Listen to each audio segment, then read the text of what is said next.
Okay. Okay. So today, my group will presenting about the Malaysia industrialization. So this the graph shows that the Malaysia GDP driven mainly by services and industrial sector. But today, we're only going to focus on the industrial sector.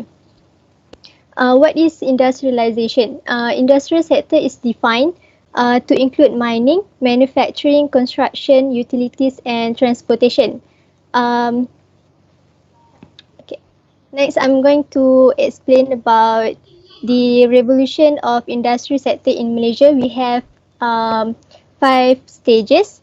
The first one, the after independence era from 1957 to 1960s.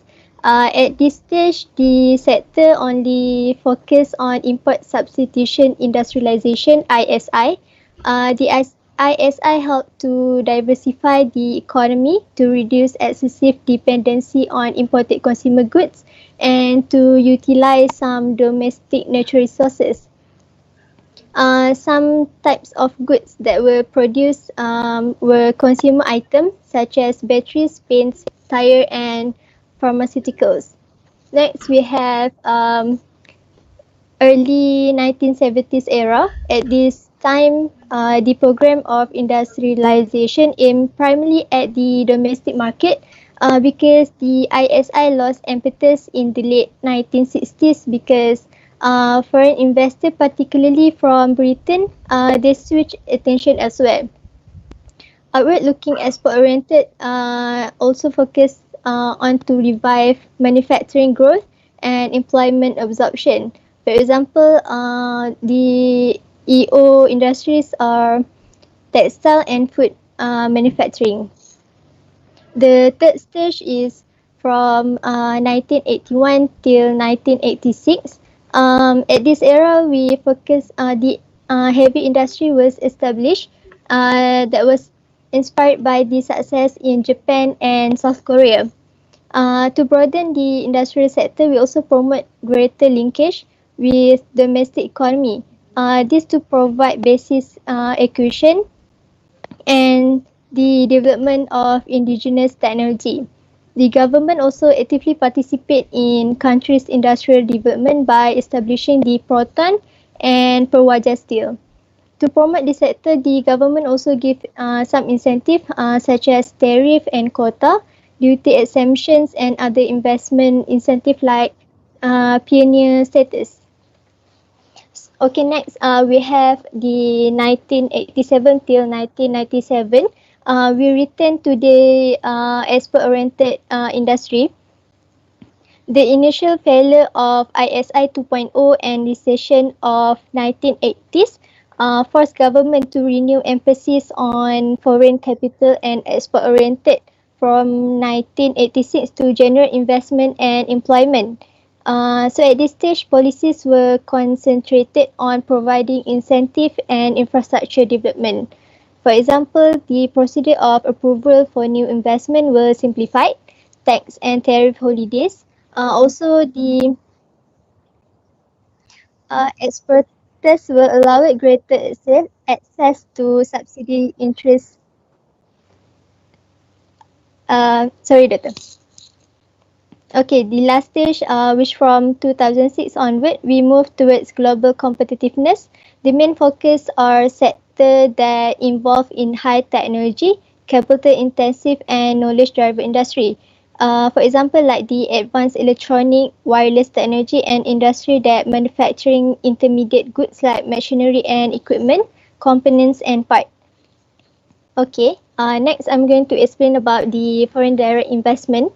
The FDI is an investment from a party in one country into a business or corporation in another country with the intention of establishing a lasting interest. So, what are the roles of FDI in Malaysia? The FDI has been an important source of economic growth for Malaysia by bringing in capital investment, technology and management knowledge that needed for our economic growth. But in 2020, FDI tanked globally due to the COVID-19 pandemic, according to the United Nations Conference on Trade and Development. Later, we will talk more about the FDI in Malaysia, but I want to continue this with the strategies that we can take to increase the foreign direct investment. So, the first strategy is to increase our domestic direct investment and strengthening our small and medium-sized enterprises SME base, because the SME is the linkage and production network in Asia by enabling SME to contribute towards intra-ASEAN trade and investment flows as well as regional integration. This could be done through the pre-existing ASEAN Inclusive Business Framework within the broader structure of the ASEAN Economy Community. Second is to strengthening regional cooperation through ASEAN and the Regional Comprehensive Economic Partnership. There should be an ASEAN Industrial and Economic Master Plan that apportion and design its production network and supply chain bases along the competitive edges and advantages and strategic location of member states. Next is we need to increase our fiscal deficit to invest more in domestic direct investment, including in the research and development, and to generate full employment.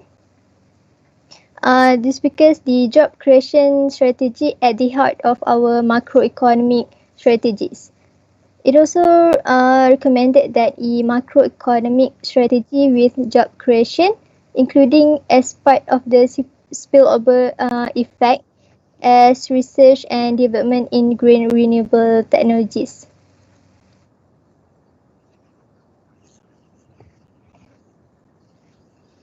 Okay.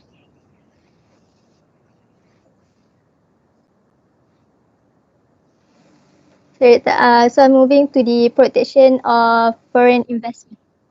Alright.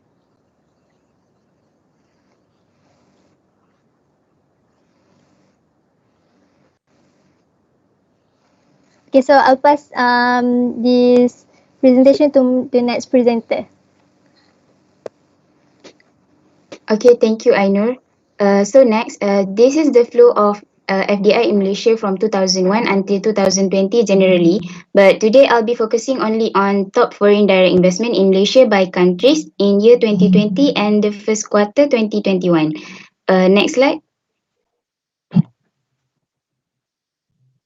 So in 2020, FDI in Malaysia registered a net inflow of 14.6 billion compared to previous year as repercussion from the global economic uncertainties due to the pandemic. The decrease in FDI flows was pulled by lower equity and investment fund share and higher loans extended to affiliates abroad.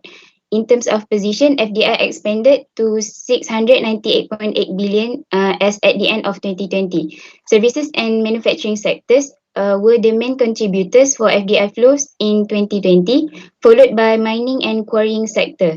The investment in services sector was particularly in financial and utilities activities, while manufacturing was largely in electrical, transport equipment and other manufacturing subsector. The main countries for FDI flows were Singapore, Thailand and China.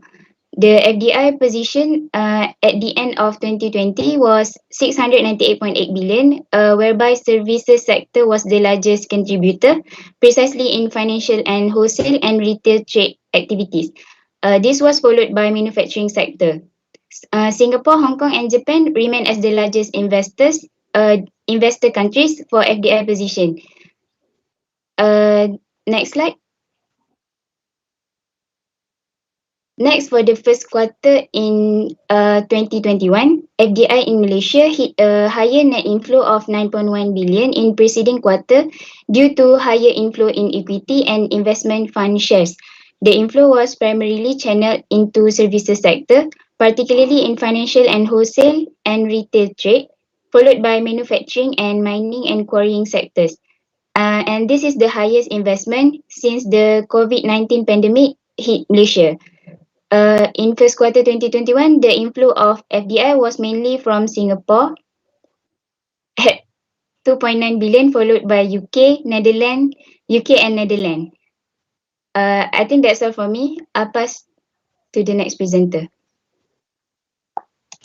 So thank you, Ayuni. So hi, Dr. Maybe. So yeah, now I'm going to present about industrial policy, which is industrial master plan. I'm going to talk about the main policy versus its reality, what happened on that period. So firstly, first industrial master plan laid the foundation for manufacturing to become the leading sector of the economy. So what happened on that time? The shift from an agriculture to manufacturing-based economy was a success.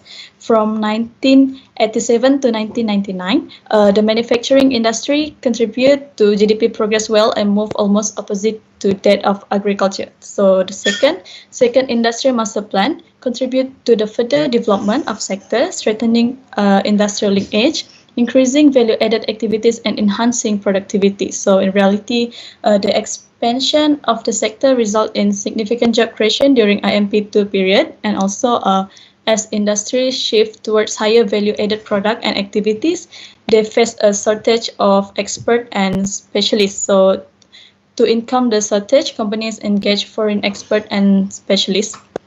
Next.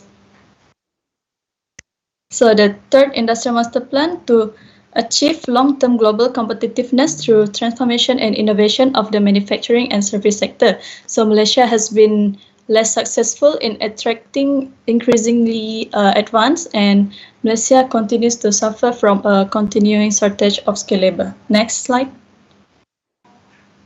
So why did it work? So IMP was successful, but there are still some of the vision that our country didn't achieve yet. So I list down the downside of IMP. So firstly is labor supply shortage. We can see until today we are still import from other countries. And second, our country low level of technology and modernization. We cannot achieve same level as advanced country. And then a lack of inter and intra-industrial linkage, and then low level of local content, sluggish domestic investment, and lastly, our country still lack of research and development. So next. So now I want to compare our country with South Korea and Indonesia in terms of industrial sector contribution to GDP. So I choose South Korea because they are already developed country, and I can say they are more developed than Malaysia, and also they are an advanced country. So I choose them to compare with Malaysia. And I choose Indonesia because we are under developing country, and I'm sorry to say that, but maybe they are less developed than our country. So that's why I choose South Korea and Indonesia to compare with our country. So next. So this is graph. So that we can see it clearly. So South Korea industrial contribution to their GDP is less than our country and Indonesia is because the country are already advanced and they more focused on service sector, and I can see that service sector contribute a lot to their GDP. So next slide. So the importance of manufacturing in economic development. First, the manufacturing sector offers special opportunities for capital accumulation. Capital accumulation is one of the aggregate source of growth. So second, the manufacturing sector offers special opportunities for economic scale, which are less available in agriculture of service. Okay. Yes, doctor? I can hear you, doctor. I cannot hear you. All right.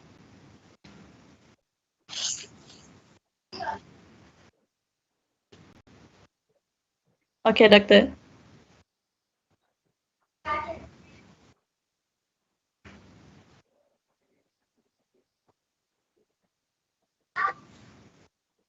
Okay.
Okay, doctor. Thank you, doctor. Okay, I get it now. So, next. So, I think that's all from me. So, next presenter, please. Thank you, doctor.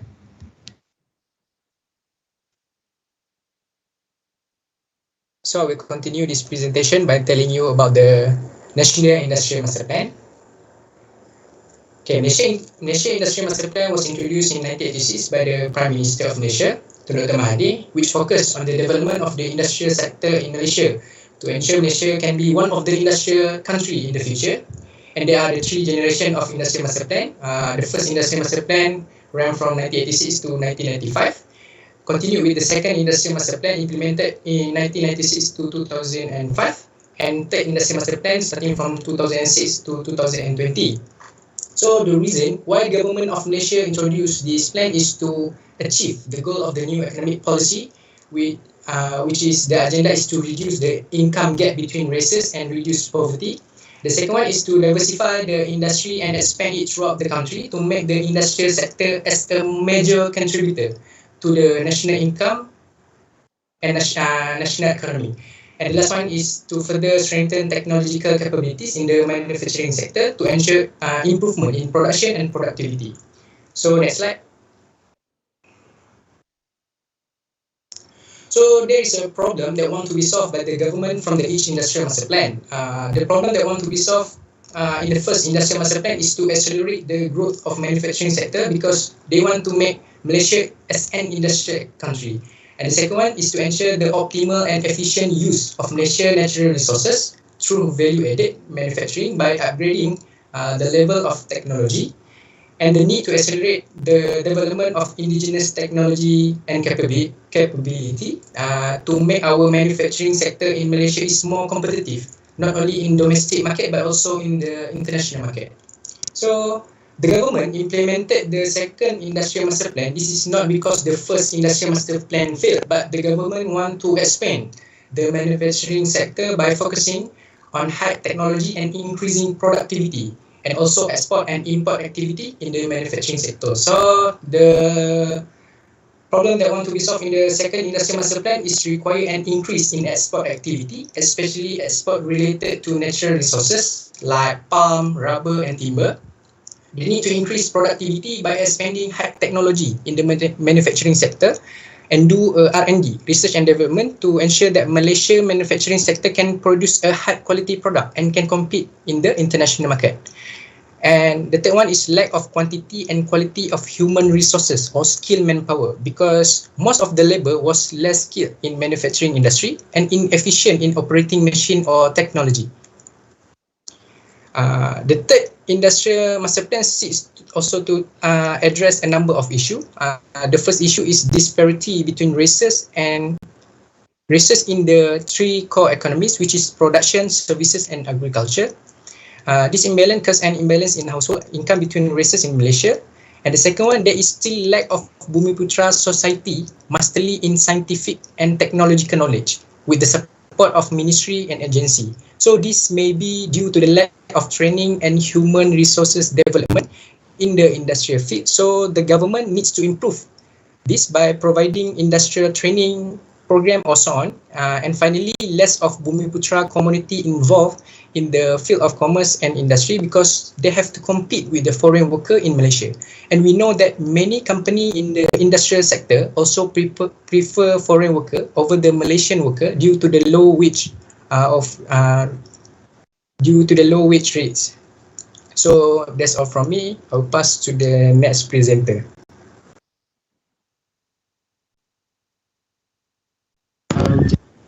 Strategies. There are several strategies that has been undertaken by each master plan to achieve our objective, like I mentioned before. And first master plan, the strategies are restructure the existing industrial incentive system. Second, which is diversify export and encourage import substitution. The next, which is expanding the industry to less developed areas. The next, which is develop SMEs or IKS. The next strategy, which is developing technologies and skilled manpower, and lastly, which is develop and adopt an integrated information service system. In the second master plan, the strategies that has been undertaken mainly because it wants to increase the efficiency and also it it want to increase the productivity. Okay. In the second industry master plan, the strategy which is integrated manufacturing strategies, or known as manufacturing strategies, which is transition from low value added installation activities to the high value added installation activities, as well as include the use of high technologies such as automation. The next strategy, which is cluster-based industrial development, and this strategies emphasize the development of a competitive industry cluster through the integration of key industries, suppliers, supporting industries, infrastructure, and also institution required. The third strategy, which is to increase the competitiveness of the industry through the focus on the development of industries cluster within the expansion of industry linkage, as well as increase the productivity. The next, which is fostering manufacturing companies owned by Malaysia. These strategies want to increase the participation of Malaysian-owned companies in manufacturing and also related activities, especially in strategic industry cluster. The next strategy, which is information intensive and also knowledge-based process, including R&D and product design, as well as marketing. And then lastly, which is to improve the basic economic needs. It focuses on human resources, development and management technologies, acquisition, as well as technologies absorption capabilities. Next, in the third industrial master plan, it want to globalize the productivity, and also it want to make the industry as well as SME to become globally competitive. Okay, the strategies in the third industrial master plan, which is enhancing Malaysian position as a major trading nation by enhancing export through compliance within international standard and nurturing domestic companies, including GLCs and SMEs, and become globally competitive. The next strategy is generating investment in the targeted growth area by encouraging the multinational corporation MNC to establish and expand operation in Malaysia to provide more conducive investment environment. And the third strategies in third industrial master. Okay.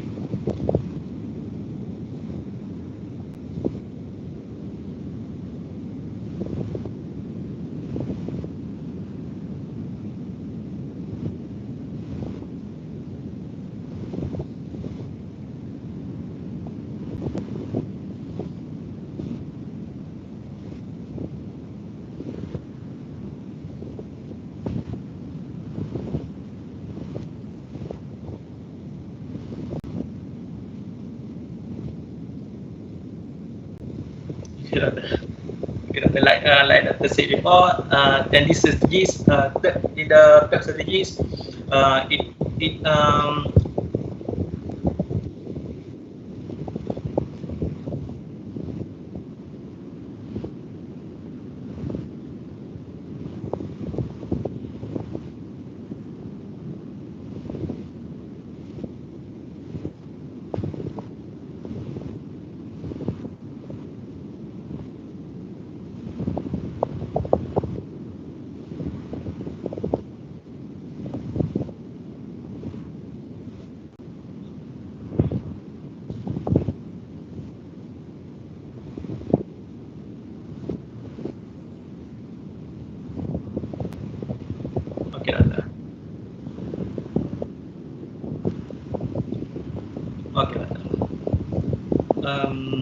so that's all from me. Next presenter, please.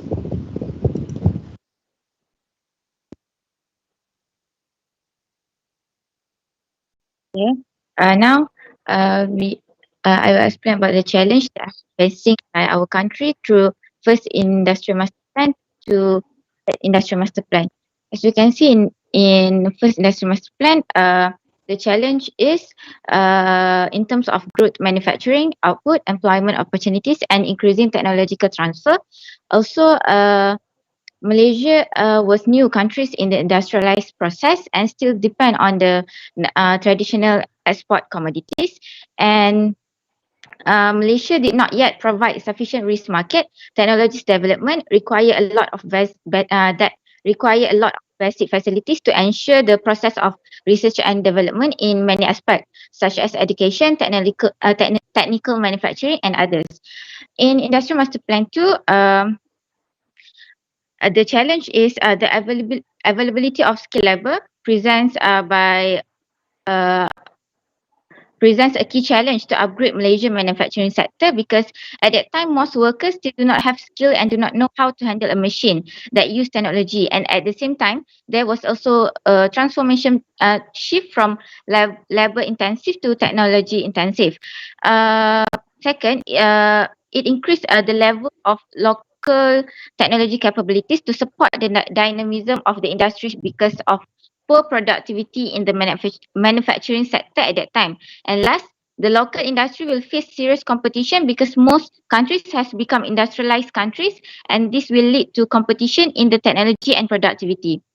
In industrial master plan, in the third industrial master plan, the challenge is limited global marketing, which is within the cultural barriers, limited audience, and also the political and legal constraints, which the political and legal constraint. Okay. Second, the competitiveness among countries, mainly due to the political workforce in major categories. Malaysia's competitive position is being challenged by emerging economies.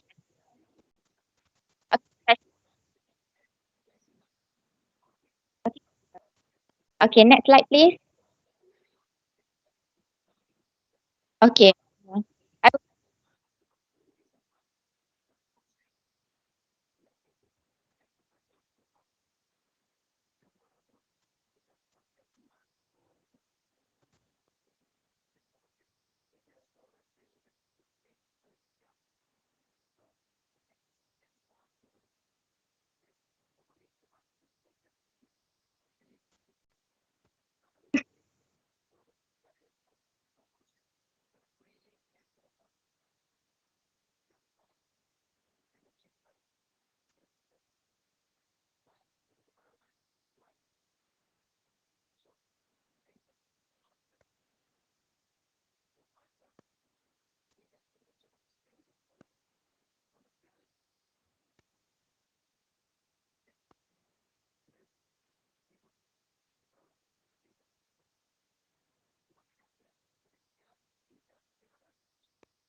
Okay, Doctor.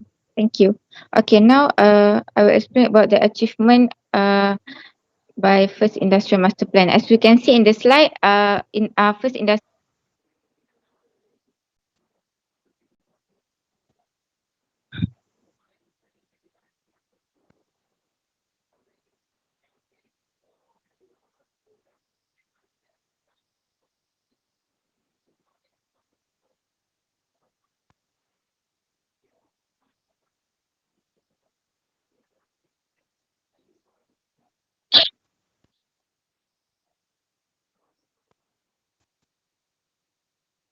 Okay, Doctor.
Okay, Doctor. I understand. Okay, I will pass it to the next presenter. Uh,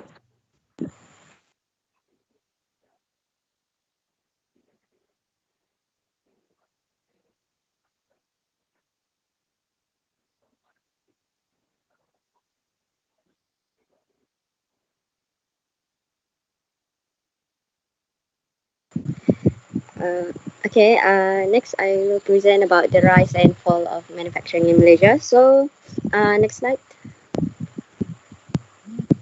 So the first one is the rise. The Malaysian manufacturing sector grew rapidly in 1970s.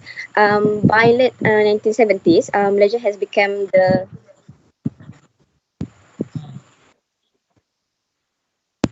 uh,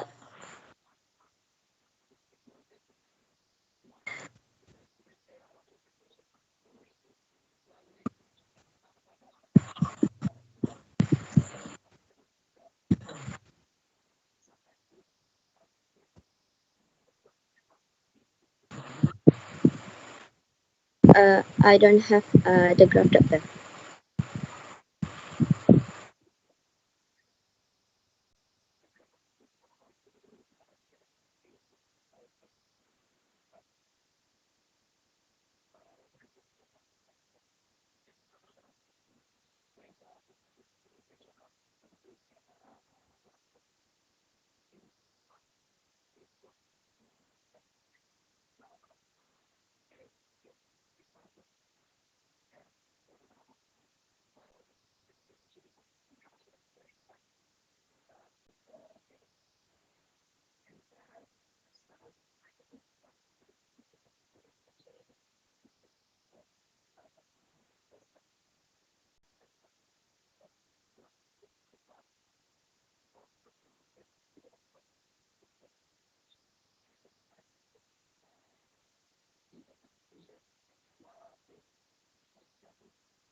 Maybe I will go to the transition from the commodity to manufacturing to services. Next slide.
I didn't prepare for that, Doctor. Maybe next slide, next presenter, please.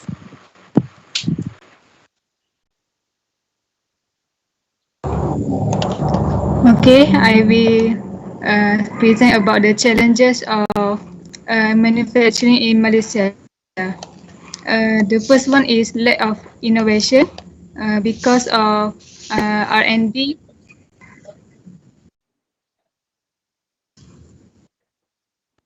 Okay, next. The third one is labor intensive industry, and the fourth one is inadequate enablers. Okay, next.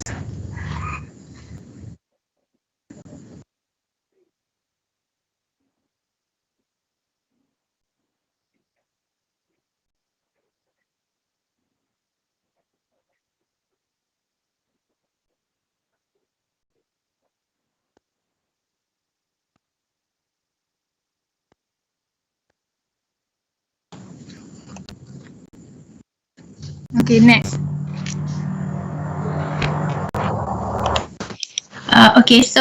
The challenge need to be encountered by this solution. The first one is by expanding technological capability.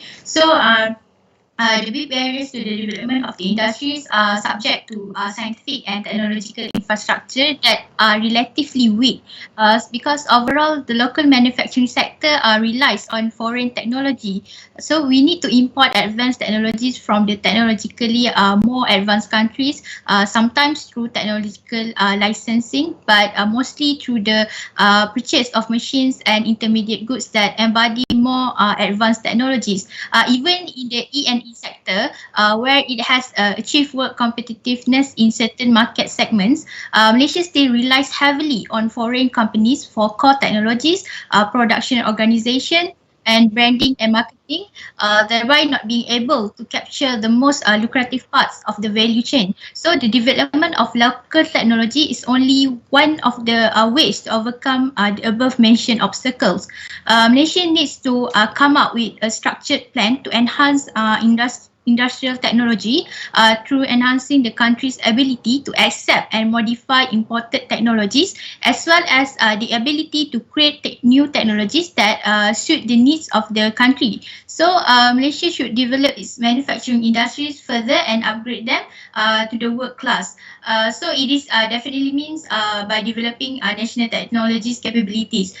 This in turn requires sustained investment in machinery, education, training, and R&D, supported by better policies regarding government procurement, social welfare, and other areas. So the next one is by expanding the role of government in industrial R&D. For a developing country such as Malaysia, the government is expected to play an increasingly important role in R&D, whether in the formulation of policy directions or direct involvement in research. Moreover, yes, sir. I cannot hear you.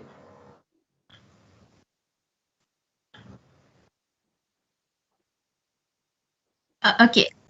Okay. Next slide, please. Okay. The third one is okay. So the next one is by diversification of export. Because the world markets are progressively moving towards green production and environmentally safe products. So compliance to standards requires investment in testing and certification. However, due to the lack of awareness, intellectual knowledge, difficulties are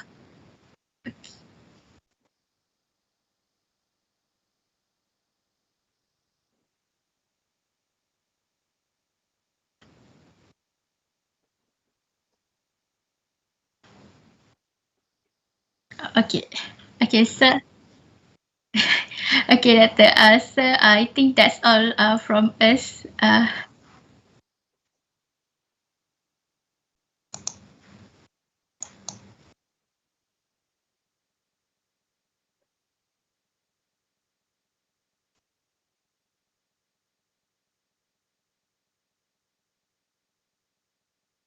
Doctor, we don't have any question in the Telegram group, so maybe we can answer it later by the Telegram.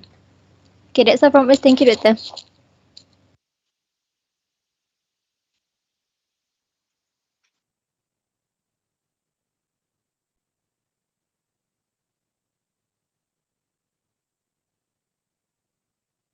Cannot hear you, sir.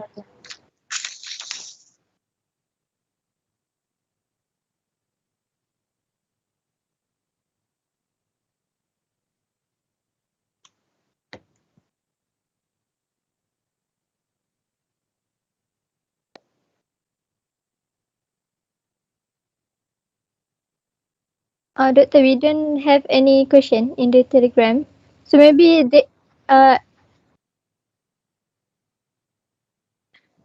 There are two questions from set 2. Hold on.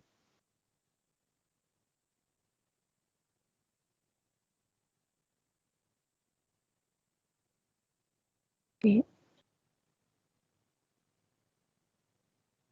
okay, the question why there are only 3 IMPs, why not 4, 5, etc. So the IMP3 already focus on the time. Yeah. Yes, doctor. Yeah.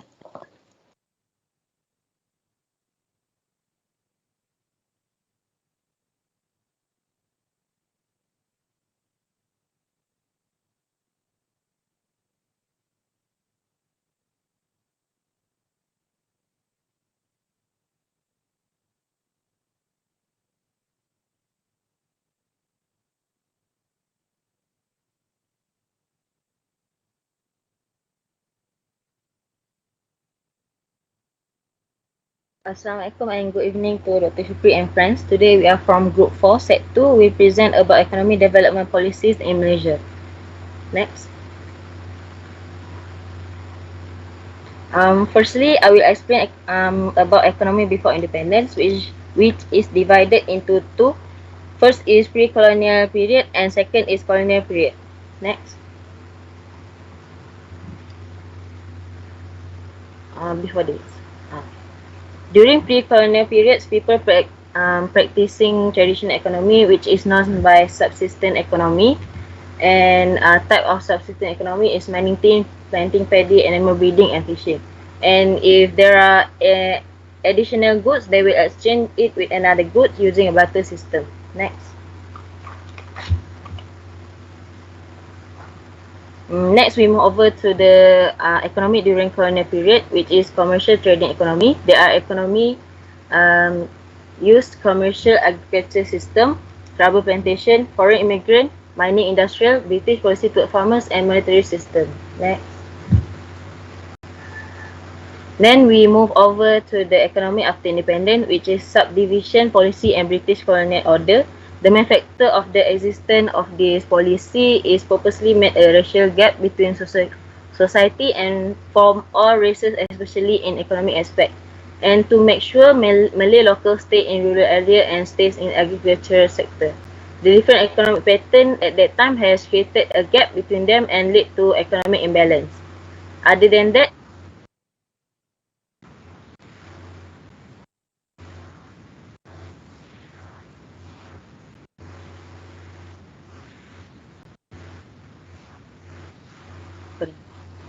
okay.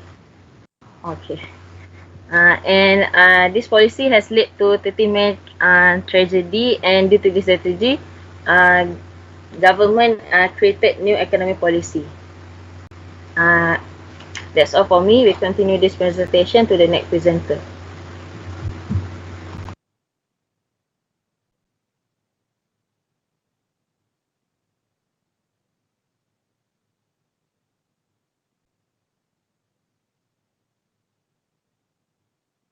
Manja. Okay, Assalamualaikum. So I will continue the presentation. So the 30th May incident is the unresolved tension between the Chinese and the Malays led to a racial riot in Kuala Lumpur. It was a tragedy as many Malaysians were killed and properties were destroyed. So it's estimated that 169 people died with more than 300 injured. So one of the causes of this incident is during the Malaysian national elections. In the 1699 Malaysian national elections, the national Chinese political party, the Malayan Chinese Association (MCA), had won only 13 of the 33 seats it contested. The Democratic Action Party (DAP) and the Gerakan Rakyat gained 26.2% of the total vote, compared with 13.5% acquired by the MCA. Next slide.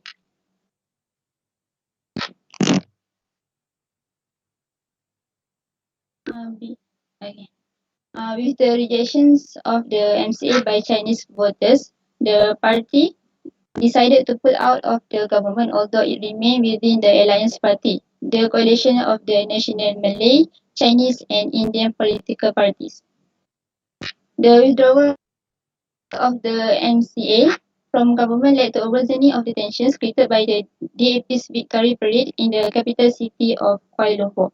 So during a counter demonstration organized by UMNO on 13 May, the racial violence broke out and shot up an estimated 6,000 residents in Kuala Lumpur, which was 90% Chinese at the time, lost their homes and properties during the riots. So next is the National Operations Council. The government ordered an immediate curfew throughout the state of Selangor and Kuala Lumpur. Security forces comprising some 2,000 Malay regular soldiers and 3,600 police officers were positioned and took control of the situation. So on 14 May 1699, a state of emergency was declared throughout the country. On 16 May, the National Operations Council was established by proclamation of the Yang di-Pertuan Agong, headed by Tun Abdul Razak. So the NOC was made 14 members, led by Tun Abdul Razak, who became its Director of Operations. The Prime Minister at the time, Tunku Abdul Rahman, played a role in consulting NOC. So one of the first moves Tun Razak made as NOC Director was to uphold Malay political primary more vigorously. The economy of the Malays was also to be uplifted. In 1970, the mean monthly income of Malay households was 179 ringgit, compared with 387 ringgit for the Chinese and 310 ringgit for the Indians. Most rural households earn less than 100 ringgit a month. Other than that, the NOC implemented security measures to restore law and order in the country, including the establishment of an unarmed vigilante corps, a territorial army, and police force battalions. So the council has served to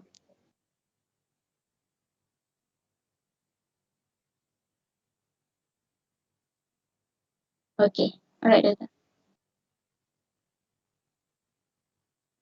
So the council had served to restore peace and the rule of law in the country, ensuring the establishment of a proper government administration, as well as creating racial harmony and prosperity in Malaysia.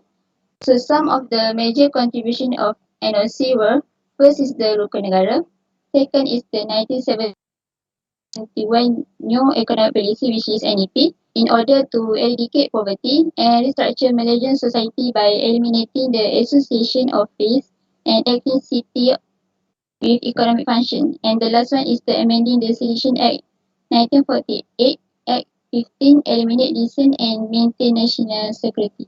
So that's all from me. I will pass this to Narnia.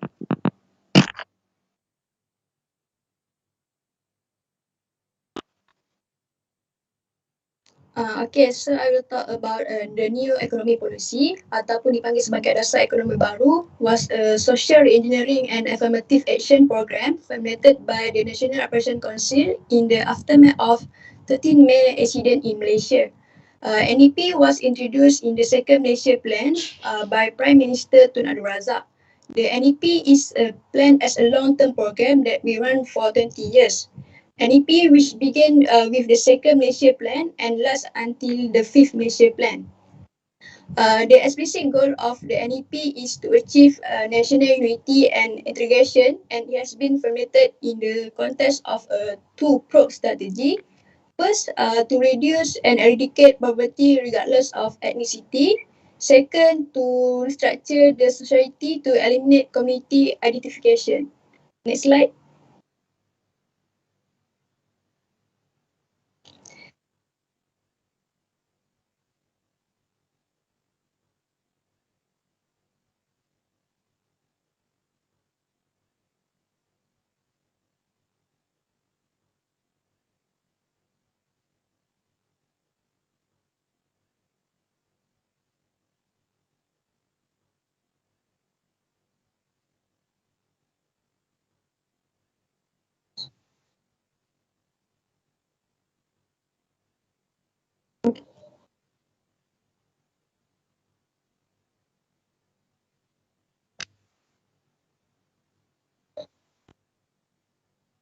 Okay, Doctor.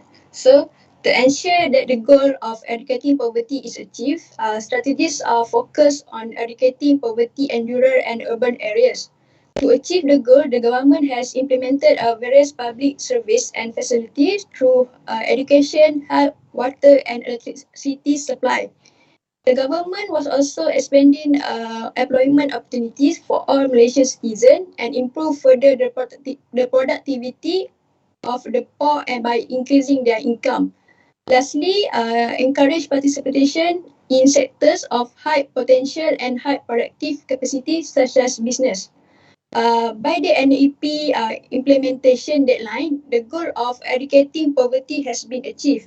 The Sixth Malaysia Plan has shown, the Sixth Malaysia Plan report has shown that the national poverty rate in 1980 was 17.1% compared to 49.3% in 1970.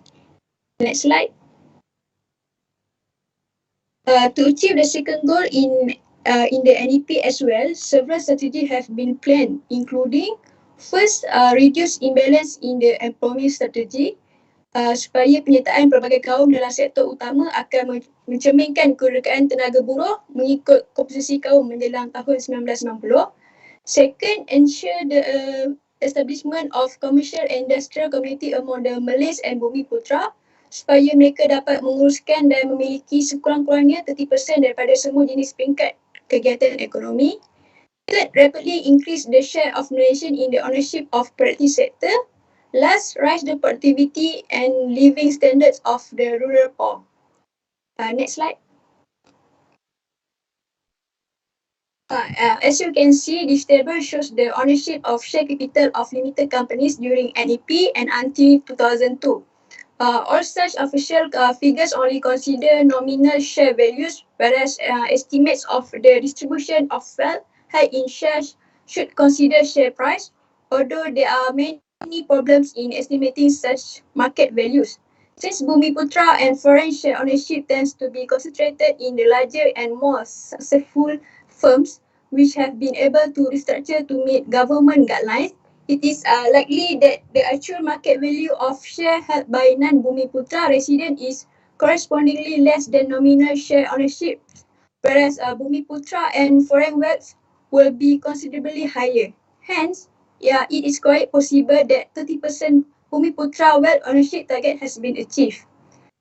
In conclusion, the implementation to remove the economic imbalance between urban and rural sectors was successful, but an equitable distribution of the economic pie was yet to be achieved.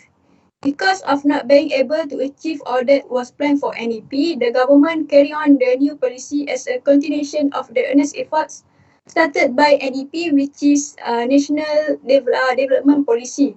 So I will pass to my friend to present about NDP. That's all from me, Doctor. Thank you.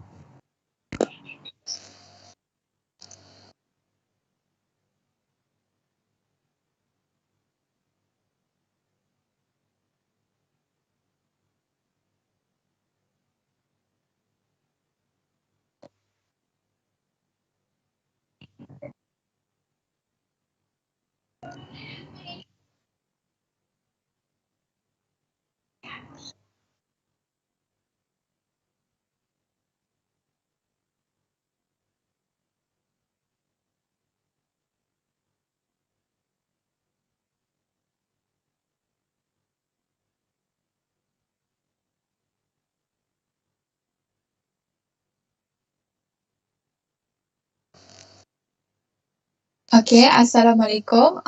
Today I will be presenting about the next policy, which is National Development Policy. So this policy was launched by our fourth Prime Minister at the time, which was Datuk Seri Dr. Mahathir on 17 June 1991. So the timeline of this policy was from 1991 to 2000. And what was similar between NDP and NEP was that NDP will continue to maintain the basic strategy of the NEP, which is poverty eradication and restructuring the society. Next.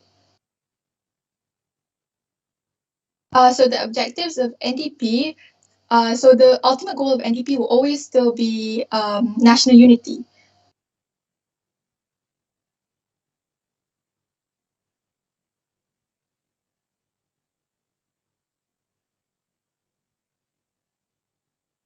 Okay. All right. So other than that is that they want to strengthen the country's economic, social, and political stability through urban and rural development. Next is the strategy implementation by the government. So first is the government wants to give more attention towards hardcore poverty. So before this, during NDP, they did focus on the poor, but in NDP, they give more attention. Yeah.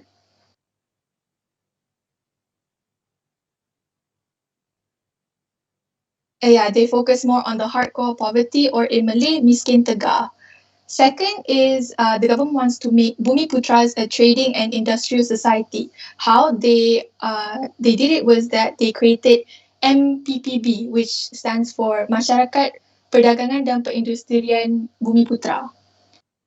So third is that the government emphasized more on the private sector in NDP. So during NEP, they focus more on public sector. But in NDP, it's different because they focus more on private sector, which is profit oriented.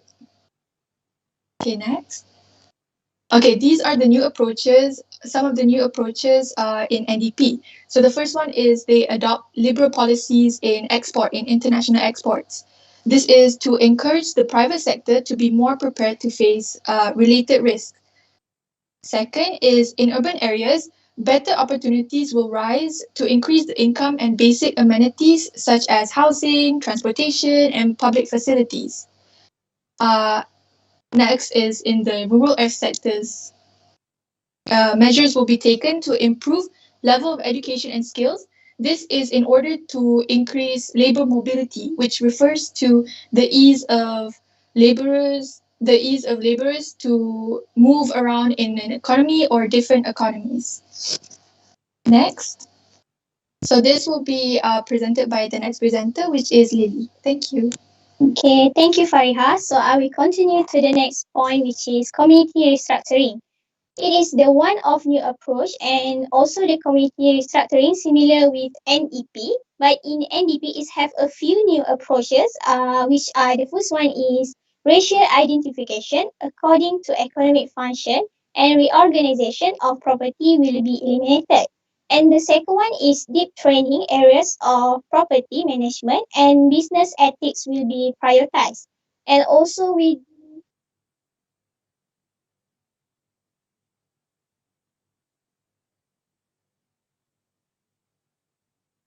And also within 10 years next, this policy will ensure that Bumi Putras get their share fare in the professional category, management and technical. Next, we look to the impact of national development policy. For the economy, the Malaysian economy grew at an average rate of 6.2% per annum during the 1991 until 2005 period.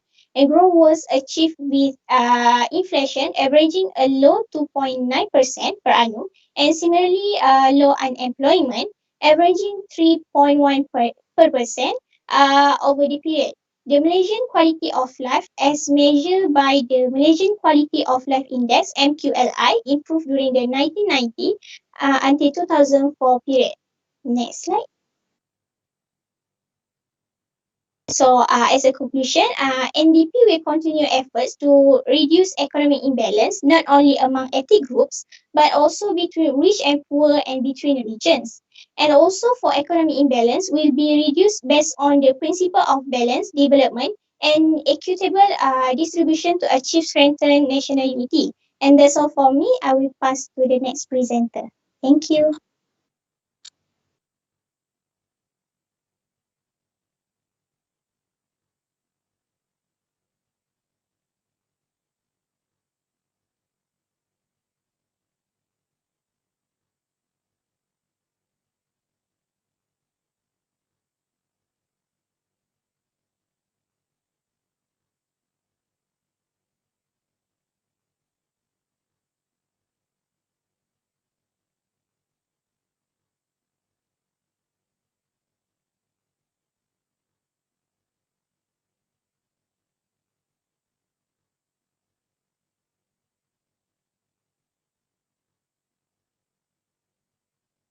Okay, thank you. Hi. Now we're going to talk about National Vision Policy. So National Vision Policy was made in the third outline perspective plan by Dr. Made, and it is operated on this policy.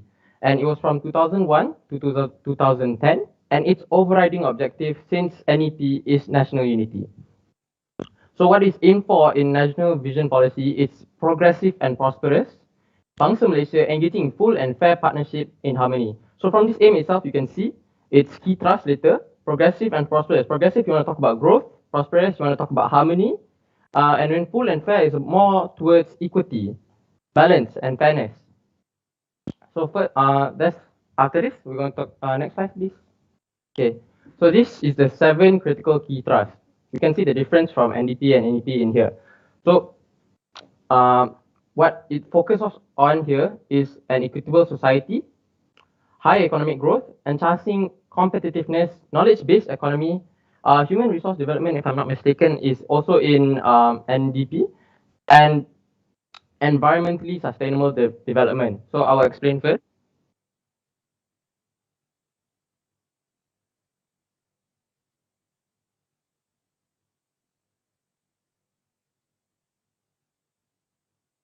Okay.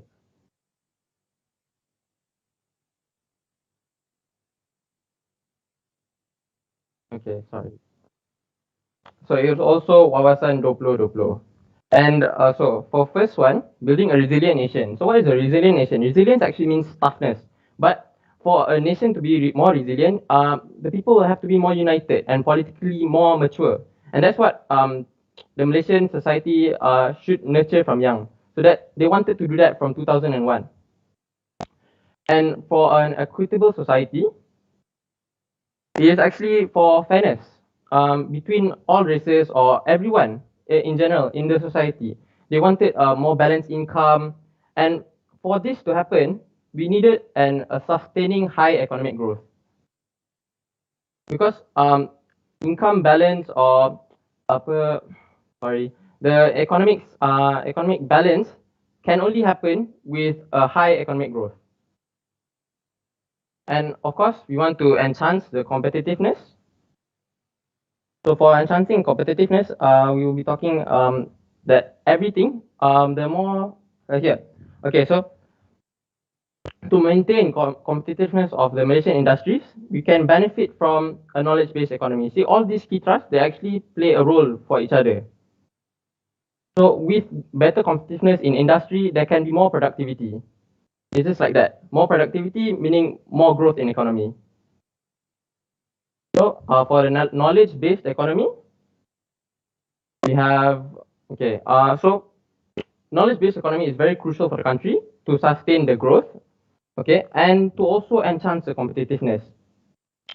We should have more productivity in a sense of agriculture, manufacturing, services, and also at this time, ICT. So what they wanted to actually start in this knowledge-based economy is to have more creative and innovative people.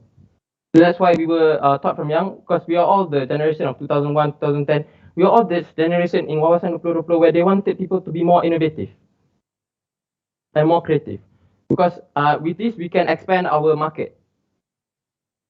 And that can help us in the WTO and the AFTA for more higher trading in our export. Okay, so we also have human resource development. So during this period, they made the BCIC, if I'm not mistaken. BCIC is it is Bumi Putra Commercial and Industrial Community. It was building more sustainable, self-reliant, and world-class Bumi Putra entrepreneurs. So this is for the domestic and international business. So this is where we wanted more Bumi Putras to enter the entrepreneurship and the ethics of business. So a lot of people could be more successful and not settle down, so it goes back to resilient nation because a lot of people tend to settle down in Malaysia. They think that it's enough. Okay, this is enough. But what they actually wanted to do in this national vision policy is going further than that, having a vision. So environmentally sustainable development.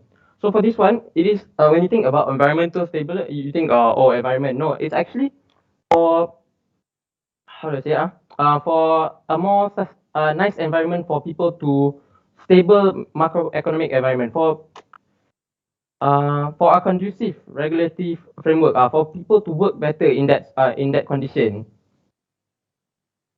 It's for S&T and R&D to be more focused towards areas that are strategic in the knowledge-based economy. So we can finance in new ventures or able to market new products in the global market. So this is what it is focused in the national vision policy. So I will pass on to my friend Hafizi. Hafizul, sorry. Okay, I will talk about implementation strategy of NVP. So the first is developing Malaysia into a knowledge-based society. So the Malaysia has create a like that MSC Multimedia Super Corridor is a ICT near technology, latest technology into the menuju ke negara maju 2020. Generally endogenously driver grow to certainly and while continue to attract for FDI in strategic areas because FDI can bring capital intensive and high technology into Malaysia. So the increasing dynamism of agriculture, manufacturing and service sectors through greater infusion of knowledge. The three sector need to change the environment to adapt the new technology and so on. So especially for agriculture, we know Malaysia makin lama tanah di Malaysia makin kurang untuk pembangunan. Jadi untuk pertanian kurang. Jadi agriculture is a more technology to create pertanian hasil sumber tu walaupun tanah yang terhad tapi hasil yang tinggi near high revenue for agriculture and for Malaysia safety food safety and so on. So next addressing focus of poverty. So this is for NDP and NEP. So the focusing on orang asli and Bumi Putra minorities in Sabah and Sarawak.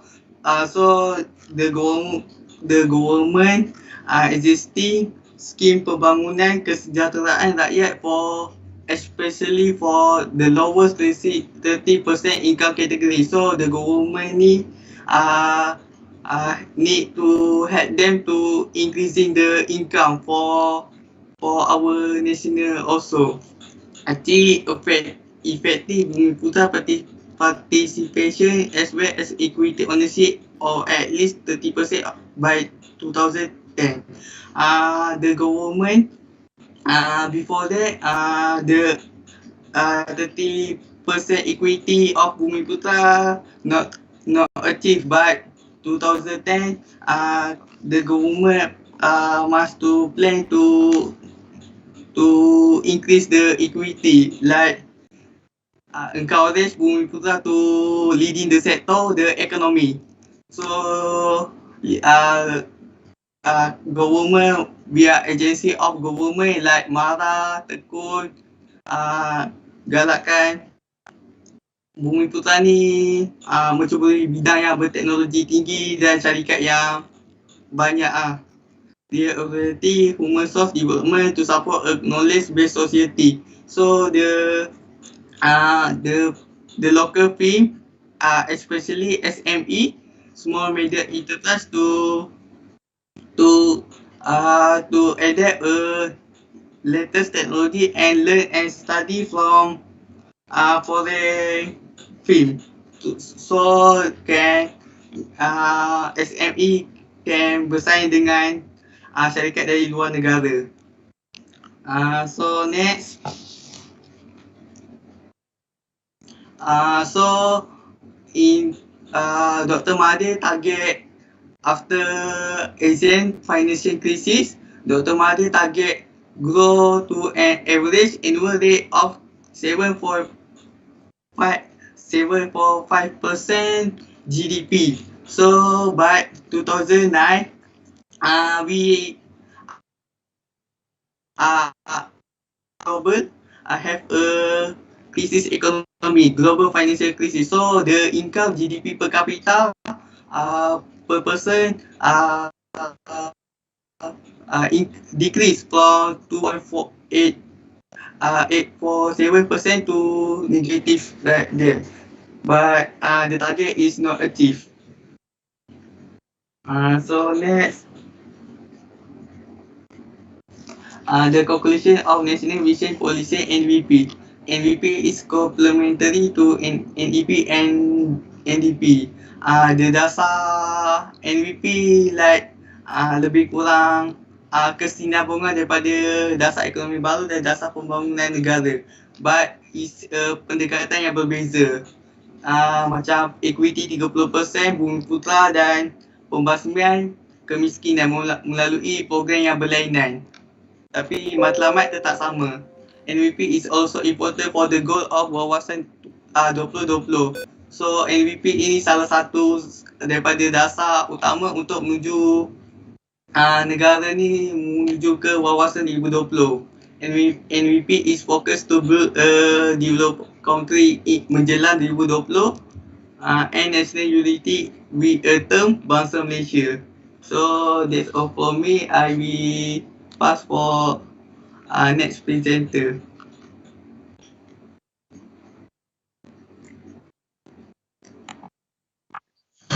I'll briefly present about Vision 2020.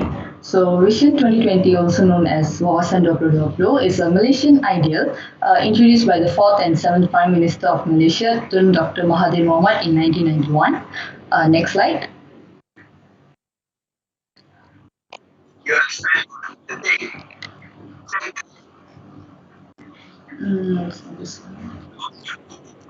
Alright, so I'll just go fast. Again. So,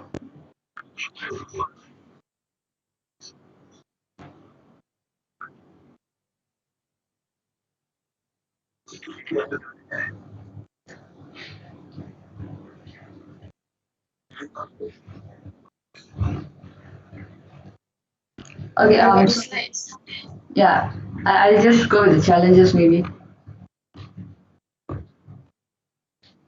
Okay, so the challenges faced by the people and also the government of Malaysia to visualize Vision 2020 is religious extremism and intolerance, which led to rapid declination among ethnic relations. Next is lack of talent in the STEM fields and the innovation and scientific development. Third one is lack of a caring culture and caring society within Malaysian citizens. Fourth one would be government wealth distribution efforts are not effective enough in reducing the wage gap. And next is religion, politics and race-based policies continue to prevail in preventing a united Malaysian nation, be it in workplace or even educational institutions. And lastly, it's Malaysians' mentalities and ethics, which still have a long way towards achieving a psychologically liberated, secure and developed society. Thank you.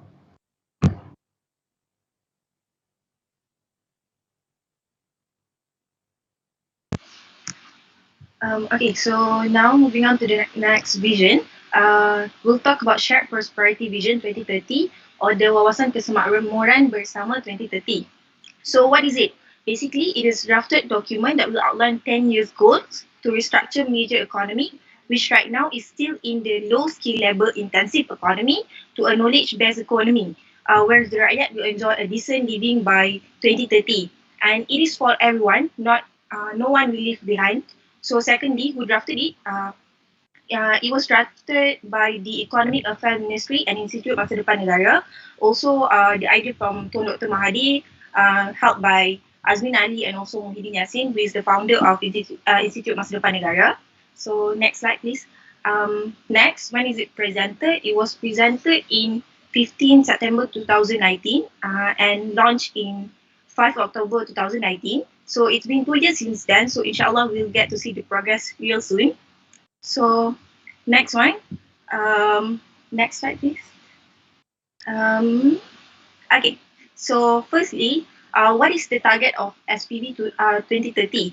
Firstly, to increase the growth in Malaysia GDP, to increase at least to 3.4 trillion ringgit Malaysia by 2030. Because right now we only recorded 1.4 trillion right now. So to achieve 3 times higher than the previous GDP, I guess it is a very big changes need to be done. So next, to increase the household income for all the rakyat. Currently, Chinese holding the highest percentage in the most stable income comparing to Bumi Putra and Indian. So basically, Bumi Putra is the most majority in the B40 family. In SPV 2030, we can see that everyone will be treated the same. So it need to be conducted as soon as possible. Thirdly, to get better salary median for everyone.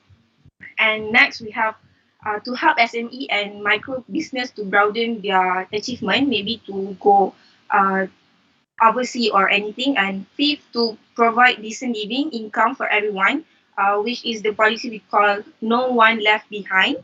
Next one, increase the composition of employee and supporting the Bumi Putra its enterprises. And lastly, increase the Gini coefficient for all the Malaysian. So this is not a specific plan. Like the past economic policies such as NEP, this is a government policy paper, not a how-to-do guide. It will serve direction for government to formulate more policies for over the next 10 years. So the next one, the next slide, please. Okay.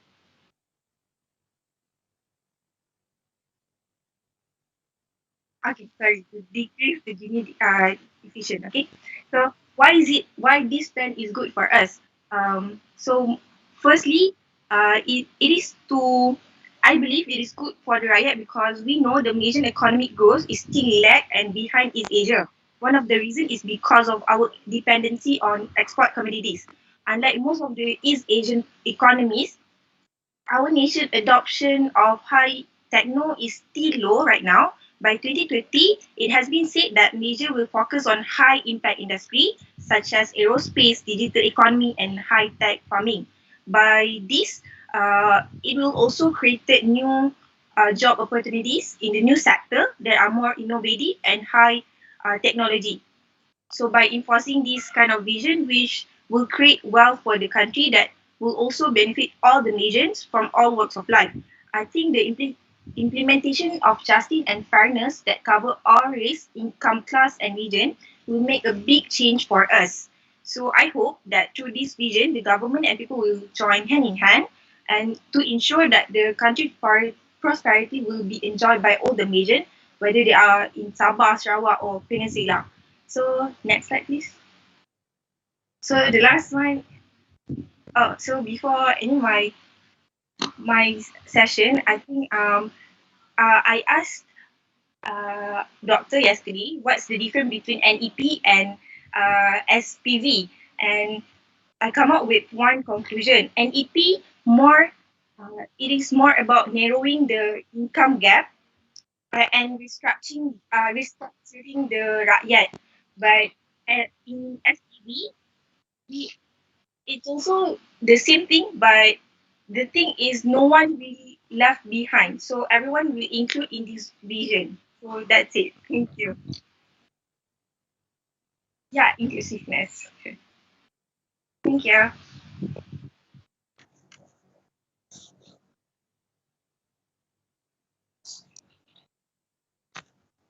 Okay, along with Shared Prosperity Vision 2030, it's also include the third Malaysian Plan and the 13th Malaysian Plan. So for the third Malaysian Plan, it covering from 2021 to 2025.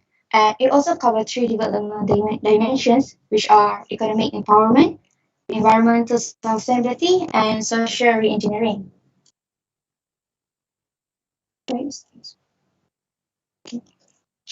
Okay, for the economic empowerment, dimension, it covers main focuses, namely growth drivers and enablers, ecosystem and imperatives. While environmental sustainability, for the first time ever, they are going to put an equal weight on environment with economic dimension. That's new things. This will include near source of growth, aerospace industry, integrate regional development, as well as grow enablers such as sustainable energy source and infrastructure connectivity. Okay, for environmental sustainability, this is to ensure that the conservation and preservation aspects of the climate change mitigation and adaptation plan can be operated. In this dimension, yeah, this is the last slide.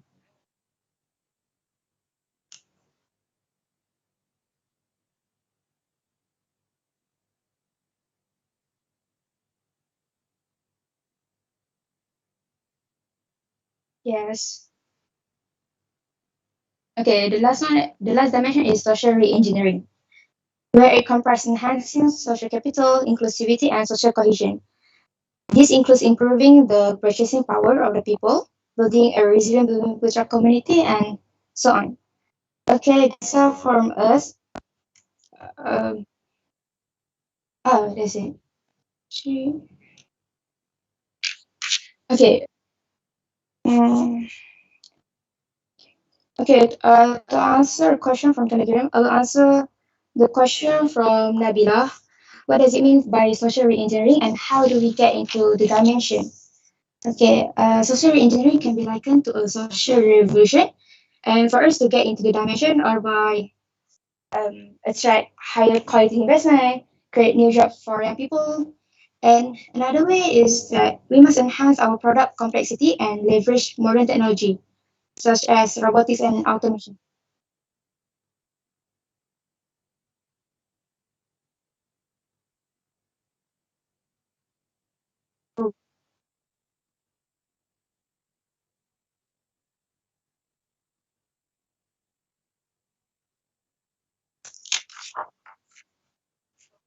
Yes.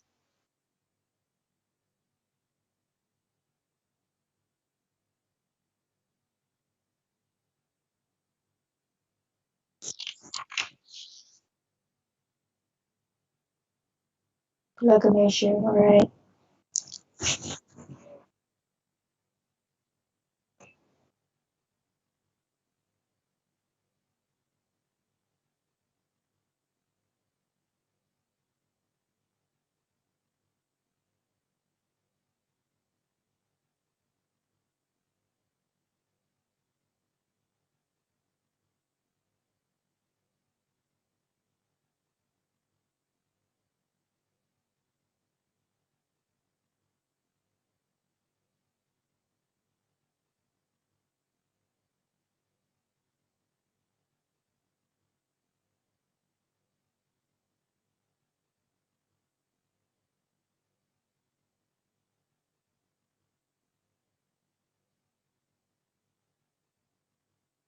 Doctor, may I start?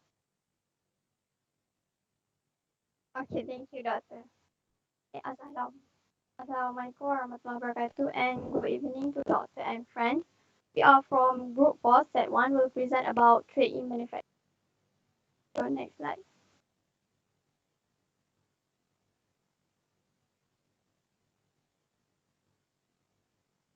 So first of all, this graph shows about the total trade, exports, imports, and balance of trade in Malaysia from 1967 until 2019.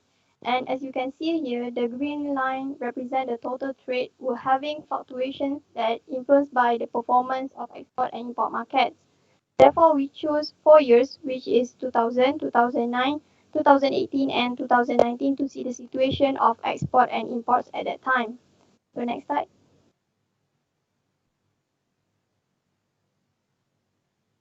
So in 2000, it's achieved high total trade since 1967 until 2000, before slightly decreased in 2001 due to export contribution of manufactured goods, major agricultural commodities, and mining.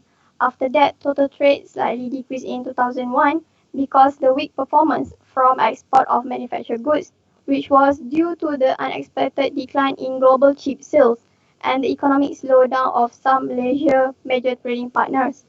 So next slide.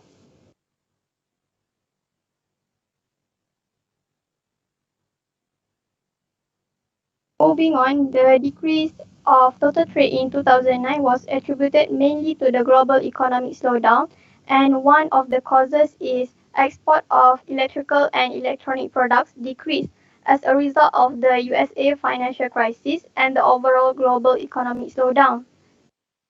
So next.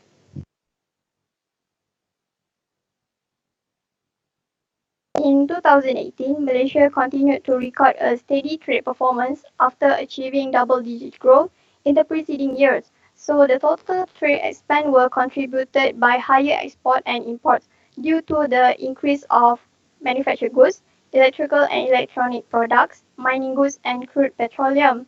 It is also because the decreased imports of intermediate goods and capital goods, while total imports of consumption goods were increased. So major imports of manufactured goods in 2018 were E&E products, followed by the petroleum products, chemicals and chemical products, machinery, equipment and parts, as well as manufacturers of metal. So next.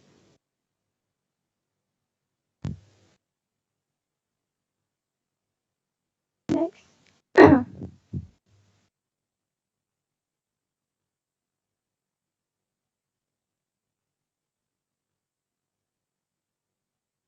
Takira, next. Thank you. So total trade decreased in 2019 because largely by lesser demand from major trading partners as well as lower commodity prices, particularly for crude palm oil and crude oil. The decrease in export was attributed to lower export to Hong Kong, Japan, Australia, Singapore, and the Europe. That's all from me. Thank you. I will pass to the next presenter, Zawani Hanis.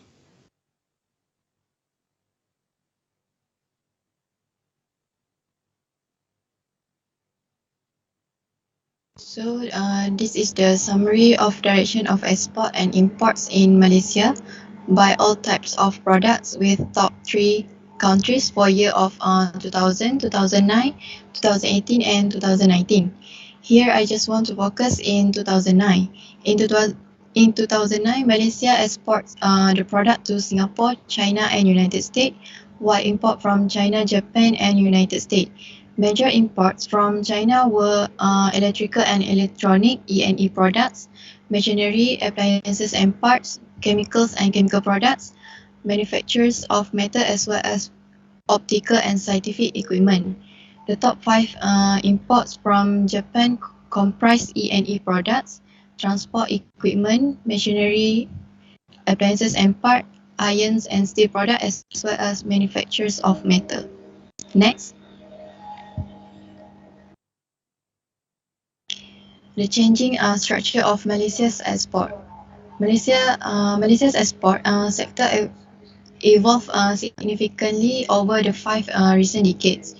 In line with the nation's economic industrialization, the composition of export had gradually shifted from comprising mainly of agriculture and mining products in the 1960s to manufactured goods in the 1980s.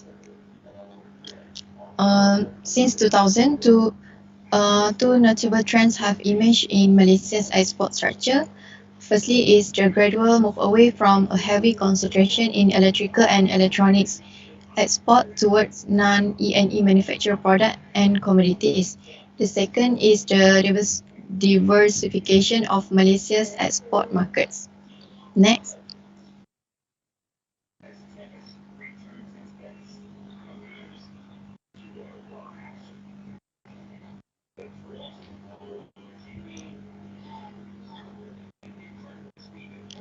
This compositional shift in export reflects several factors. Firstly is rising world demand for raw materials.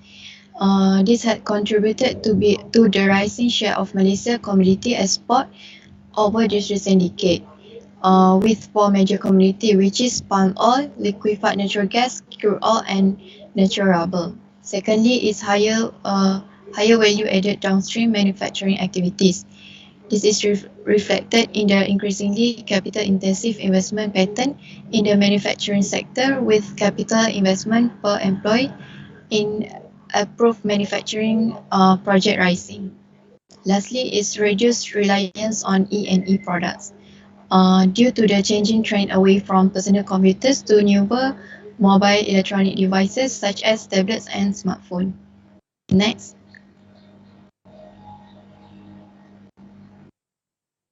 The changing structure of Malaysia's import. Malaysia total import have increased more than 10 times because the result of changes in the structure of the Malaysian economy in where the country's economy is undergoing a transformation to a manufacturing. Lots of staff, intermediates and capital are imported as inputs and capital for the manufacturing sector. So there are three major import goods which are intermediate goods, capital goods and consumption goods. That's all from me. Move to the next presenter.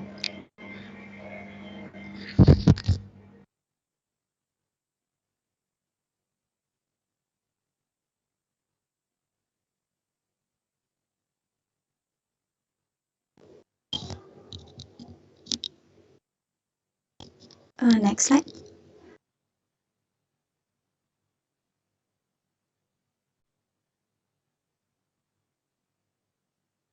Shakira, can you hear me? Yes, okay. So first of all, good evening, Dr. and to my fellow classmates. So now I'm going to present about structural changes in external trade of Malaysia by main commodities. So first of all, we need to know what is the main commodities. So in general, most commodities are products that came from the earth and we will call it as bahan semula jadi or bahan mentah. Next, there are many main commodities in Malaysia such as palm oil, rubber, woods, minerals, and fuels. However, for today's discussion, I'm going to explain about four main commodities, which is palm oil, rubber, minerals, fuels, and lubricants, and also machinery and transport equipment. Next slide.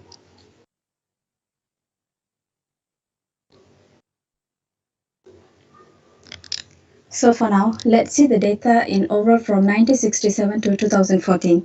The blue color is showed about exports and orange indicates the imports of commodities. For an example, from this chart, I'm going to choose the main commodities in Malaysia, which is mineral fuels and lubricants. Next slide.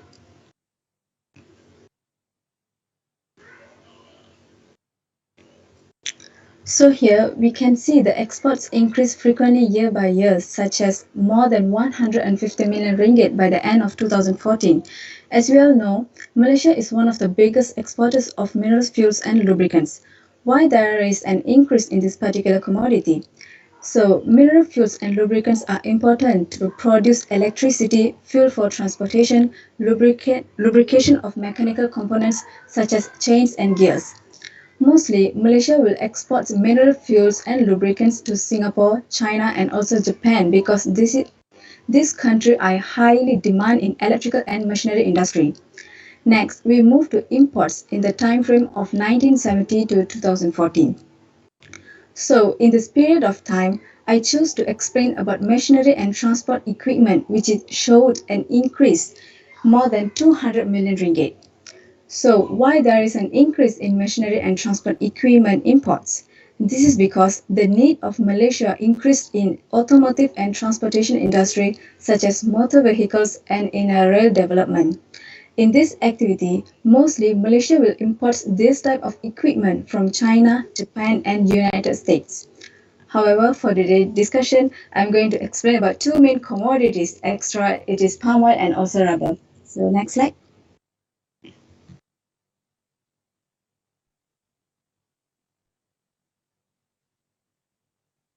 Yes, doctor.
Yeah.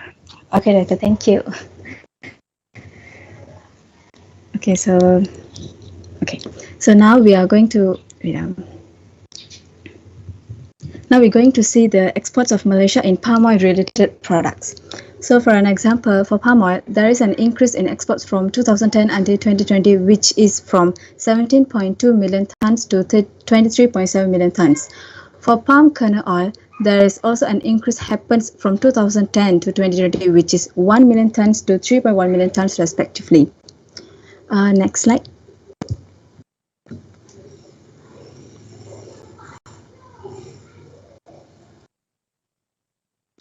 So for now, we must know where did Malaysia mostly exports the palm oil. We picked the latest year, which is in 2020. So in 2020, Malaysia exports 2,730.66 metric tons to China and 1,072.95 metric tons to Netherlands. This improvement is driven by other things by the use of palm oil for the production of oil products, processed palm, especially oleochemical derivatives, biodiesel, food and pharmaceutical products. So next slide.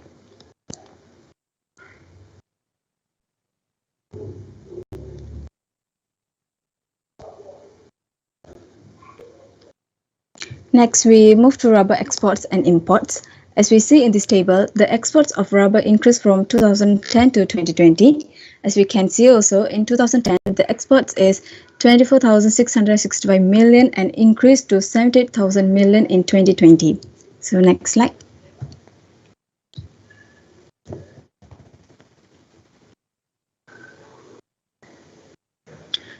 So here we need to know why the exports increased gradually from 2010 to 2020. First of all, the exports increased just because it meets the needs of automotive industry. Meanwhile, rubber industry has high demand in gloves, tires and rubber threads. The automotive industry built up drastically in these few years, so the use of rubber was increased, such as like the usage of tires. Next, currently our whole world is affected with the coronavirus pandemic. So due to this, the needs of rubber in the medical industry was increased, such as the need of the gloves. Next, we need to know where does Malaysia exports rubbers. So in these particular years, mostly Malaysia exports rubbers to China, United States, Singapore, Japan, and followed by Germany. Next, we need to look at imports of rubbers. Since 2010 to 2020, the imports of rubbers also increased like 708,000 tons to 800,000 tons respectively. In this period of time, mostly Malaysia imports rubbers from Thailand around 21.58%, Japan 14.18%, Singapore 13.71%, China 7.86%, and finally United States 6.63%. So here, Malaysia. Yes, Doctor.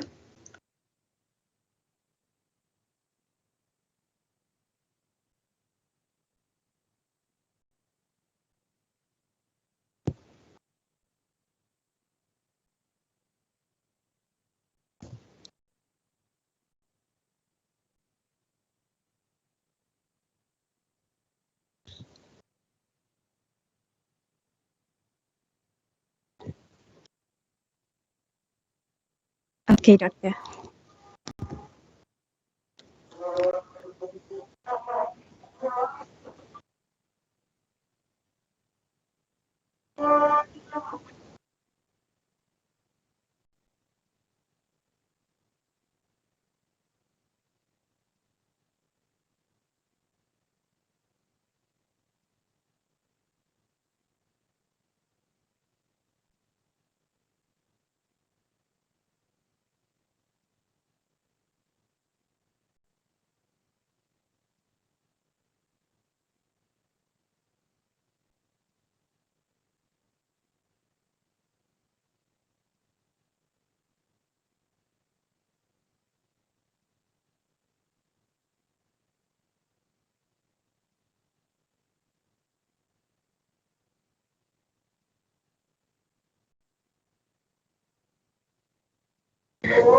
Okay, Doctor, thank you so much. So I think that's all from me. So I pass to the next presenter. Thank you.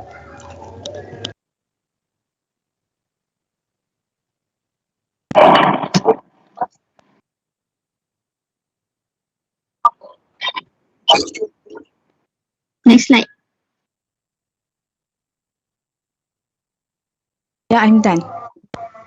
Here. Okay, next slide.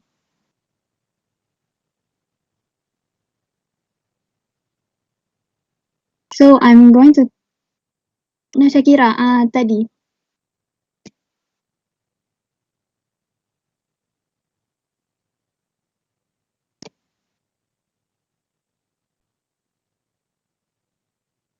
So I'm going to talk about the changes in structure of street by SITC. Before that, I would like to explain about what is SITC. Okay. Okay, next slide.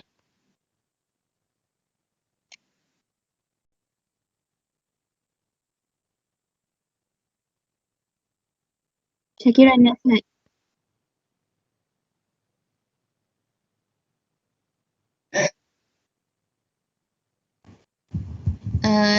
Dah next slide. Okay. Malaysia's trade volume increased significantly by 22.6% in the first 8 months of 2017, largely driven by increased global demand and domestic activity. In 2017, gross exports are expected to jump 16.6%. Meanwhile, gross imports are estimated to grow at 17.8%. However, shipments were targeted to increase significantly by 7%, driven by continued demand from China, Japan, and the Republic of Korea. Almost one over third of Malaysia's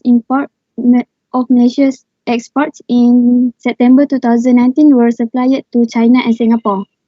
Next slide.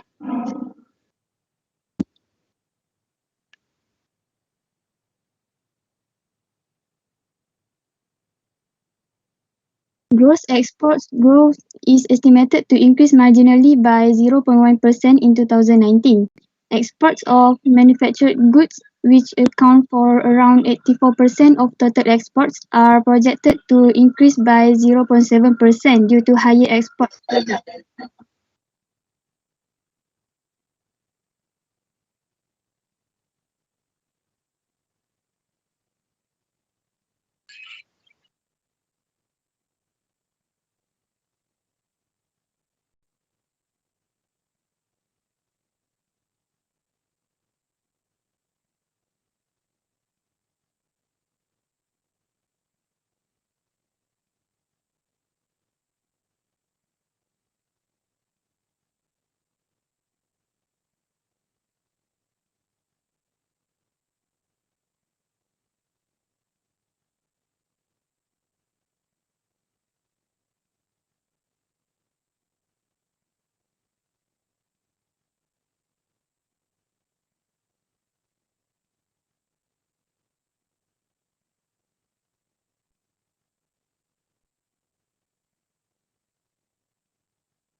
Okay, so next.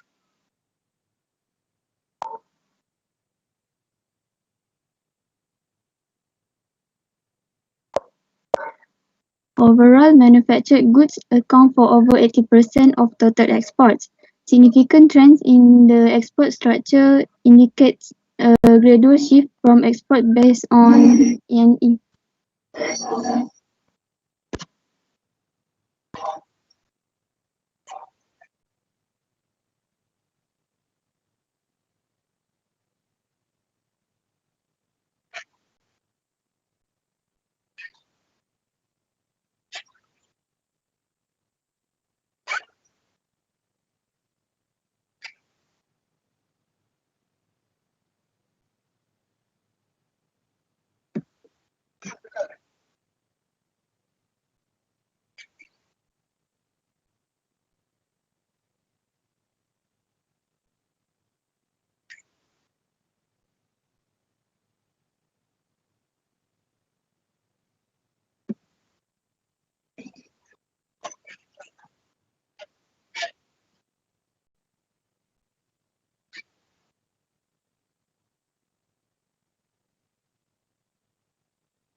Okay, sorry, Doctor.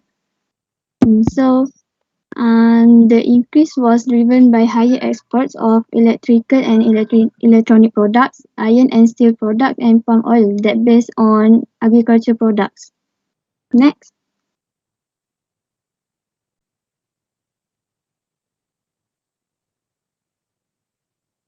So for the imports, gross imports are expected to decline 2.5% in 2019 due to the contraction of capital goods. Meanwhile, imports of intermediate goods and consumption goods are projected to increase by 2.5% respectively due to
okay, Doctor. Sorry, Doctor. Next slide.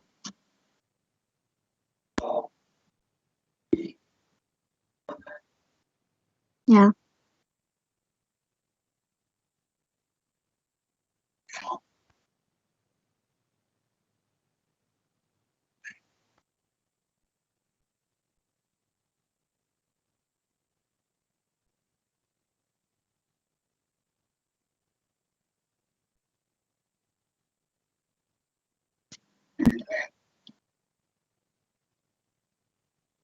Okay, so the decline.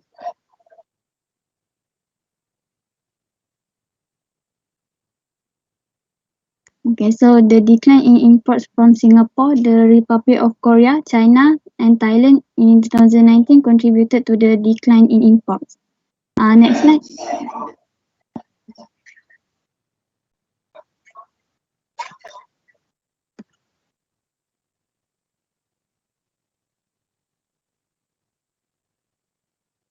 Okay, so next slide.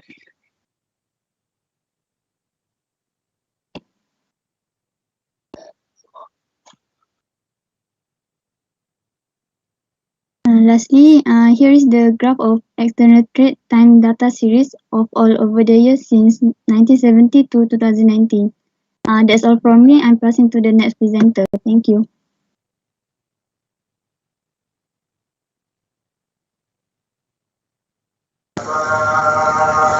Okay, I am continue to explain SITC 3-digit export and imports.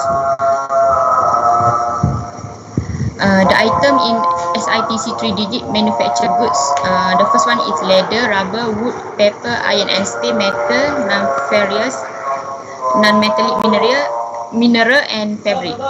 And for export, I will explain for rubber and fabric.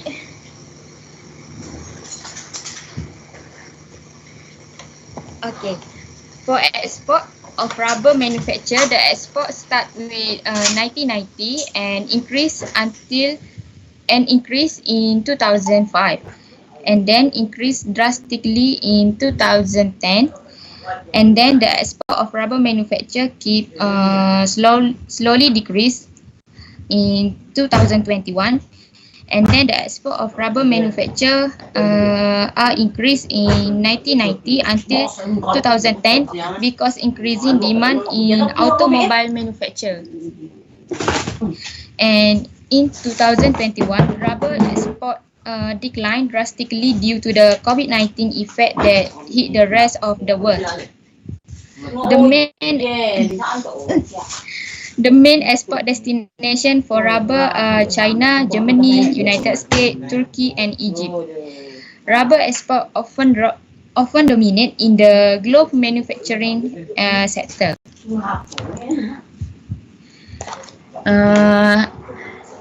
The second one is export of fabric. The export of fabric start with 1990, increase until 2000, and then the export become very slowly but increase until 2010. The highest export of fabric at 7,795 million in 2017 and going down at 2021. The main destination export for fabric are United States, Japan, Turkey, China, Indonesia, and Vietnam.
Yes, doctor.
Doctor, can you see my screen?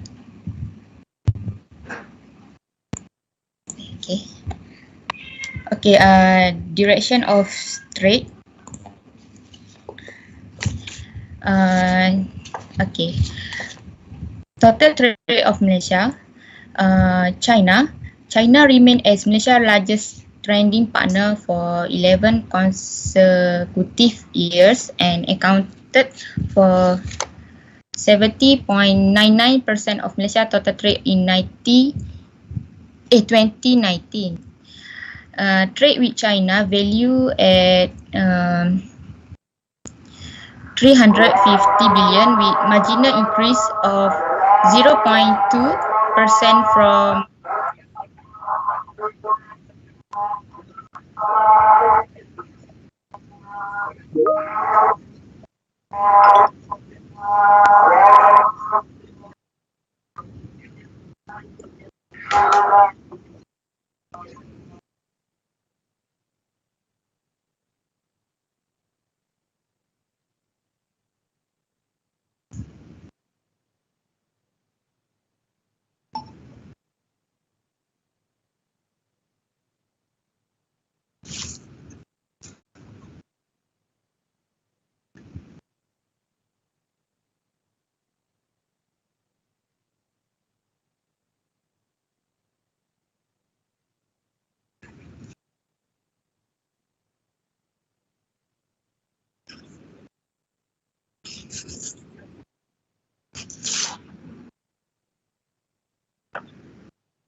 okay, doctor. Okay, I'm continue. US, United States manufacture goods trade with Malaysia total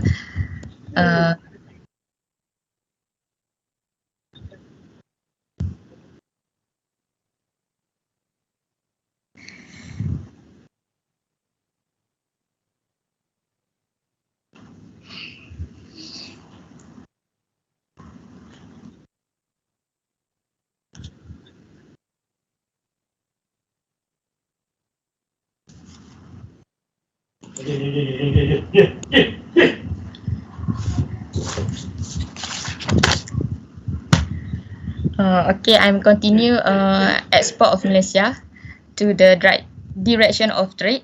Okay, China represent a significant export market for Malaysia, and increasing demand in the past decade has enabled Malaysia to expand export of manufactured goods.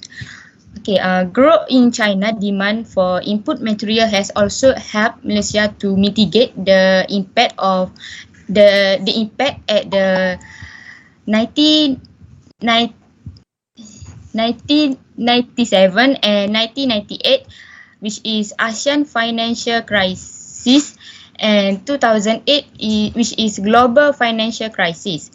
And China has become an important export destination for Malaysia. In 2016, Malaysia export to China had notably slowed down and it dropped. And then in 2012, Malaysia export to China recorded decline. Okay, next, in 2019, Singapore and Thailand remain as Malaysia top export destination, accounting for 80% of Malaysia export to ASEAN. Singapore continue to be the largest export market in ASEAN with a share of 48.2% of total export to the region. Export to Singapore decreased by 2.4%, and the Singapore the first decline since 2016 due to lower export of E&E products, petroleum product and crude petroleums. And then the Singapore similarly with export to Thailand contracted by 2.2%, underpinned by lower export of E&E products. However, export to Thailand with machinery, equipment and parts, iron and steel products as well as transport equipment register increase. And that's all from me, Doctor. I will pass to the next presenter. Thank you.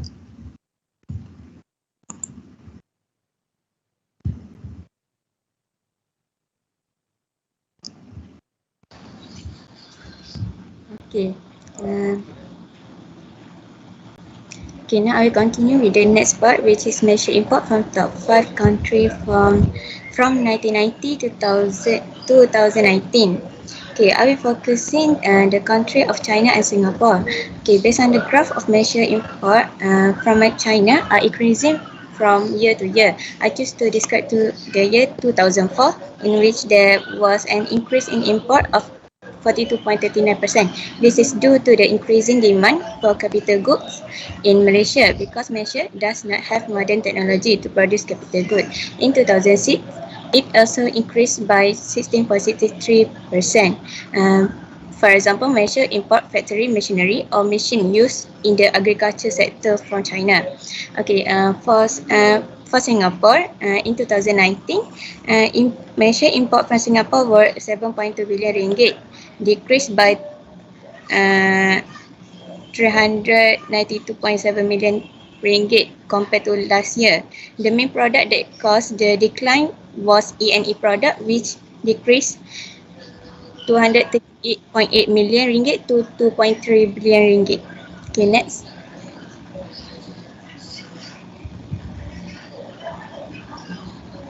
Next. SITC 7. Okay. The graph shows the total export and import and the change in direction of trade of Malaysia export and import of SITC 7 during 2004 until 2015. Okay, in 2005, based on monthly manufacturing survey of the Department of Statistics, overall production index declined by 17% to 1 to 1.2. Okay. The production index of industrial air conditioning, refrigerating and ventilating machinery subsector declined by 20.5% to 97.3 in 2005 due to slower growth in the construction and housing sector. Export 2005, export of machinery and equipment increased by 16.4% in 2005 to 18.1 billion ringgit. The increase in export was due to higher demand for specialized machinery for specific industry. Huh?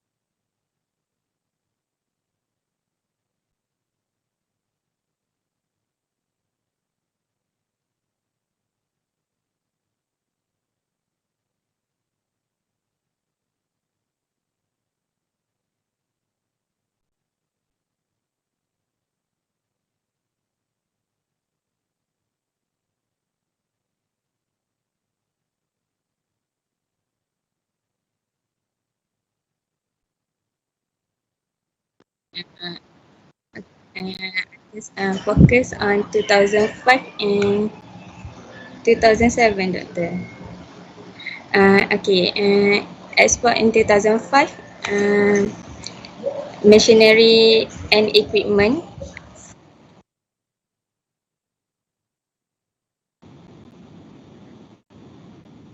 Reason of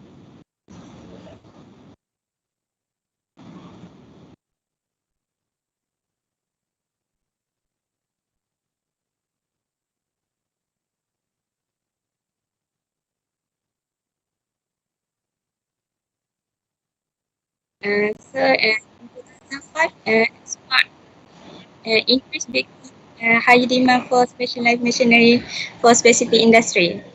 Okay. Next.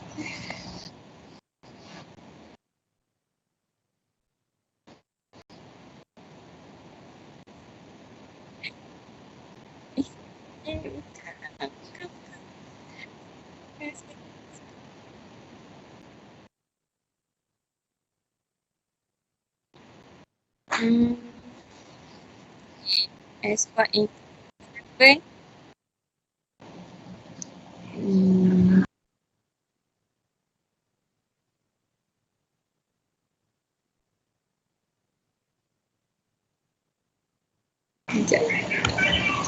Okay, this increase was contribute to consumption by higher demand for industrial air conditioner, freezer, and mana? For industrial air conditioner, freezer, and air conditioner for new need in the manufacturing sector.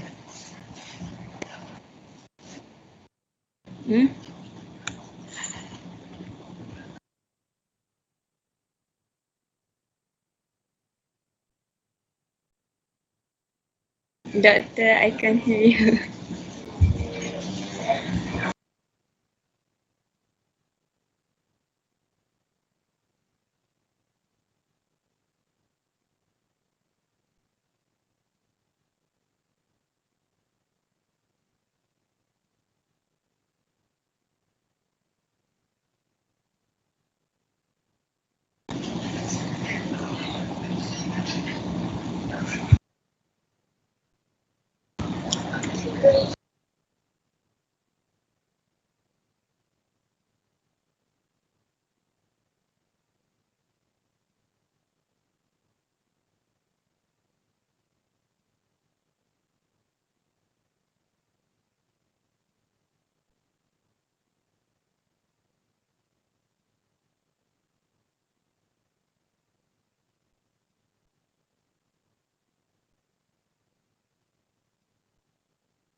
Sorry, doctor.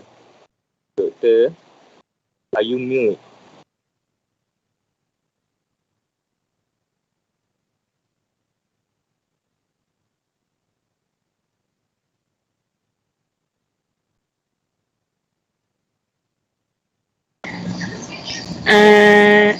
Okay, that's all for me.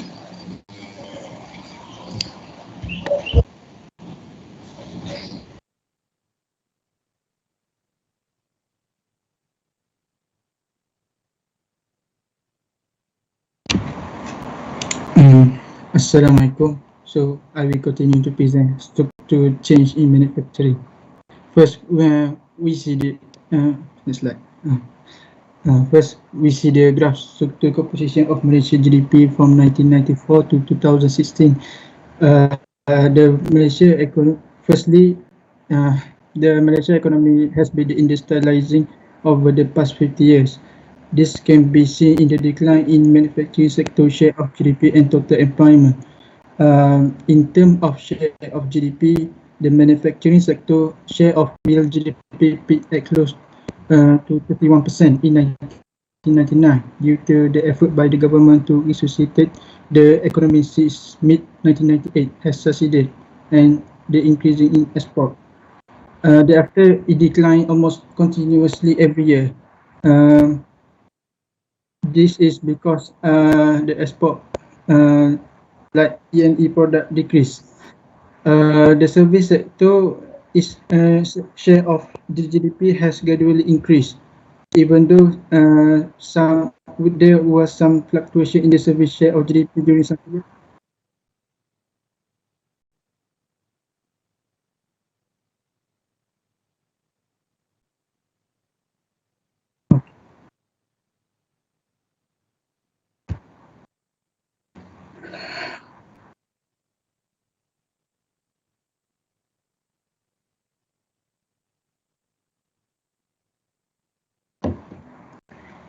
No.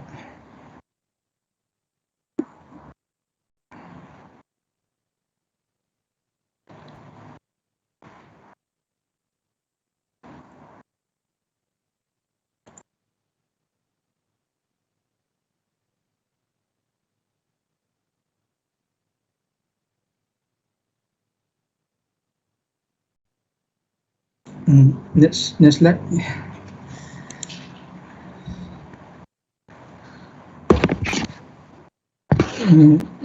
Next. Next.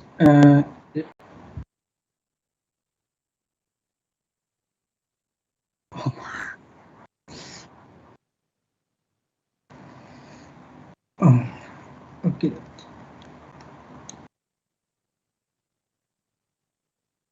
More detail about the data from the Department of Statistics Malaysia about the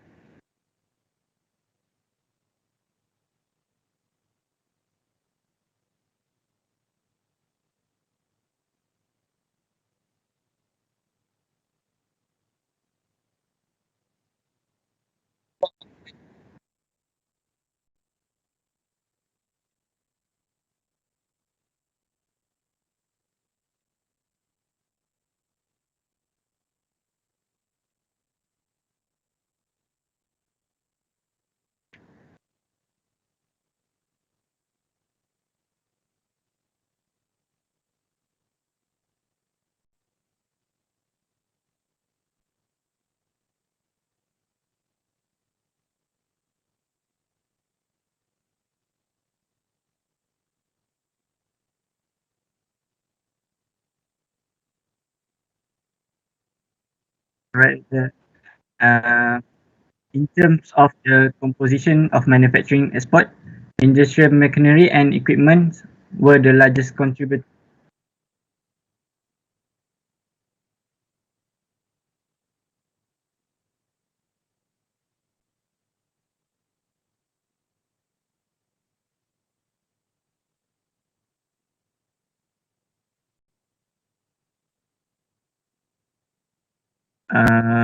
Alright, next.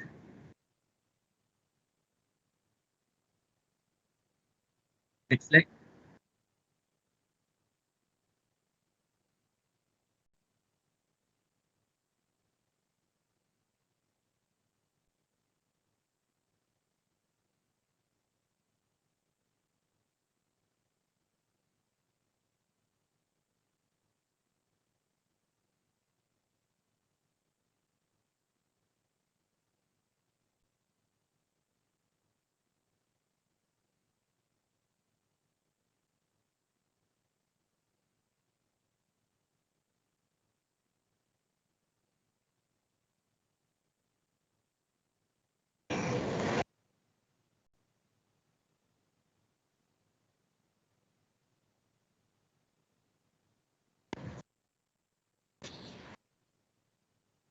Okay, this manufacturing of goods. Before the COVID-19 pandemic, Malaysia trade is expected to recover with Malaysia overall gross export are projected to grow 1% by 2020 following the improvement in global trade activity and the increase in electrical and electronics E&E cycle. Gross imports are estimated to recover 2.7 in 2020 in line with the increase in import of intermediate goods, capital and use. In the first quarter of 2020, Malaysia trade balance recorded a surplus with a value 37 billion, an increase of 0.1% over the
The outbreak of okay, doctor. Yeah.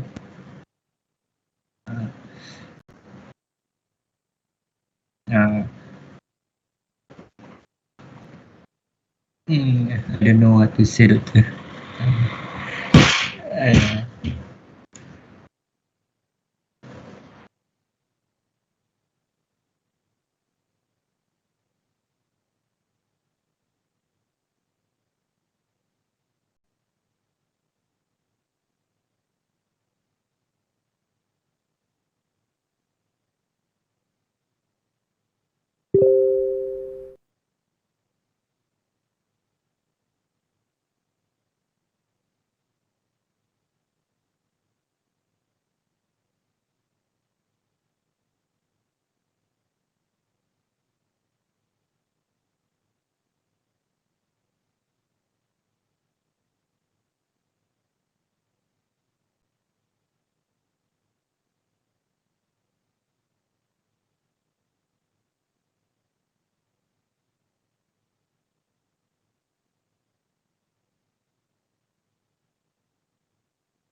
Okay, Dr.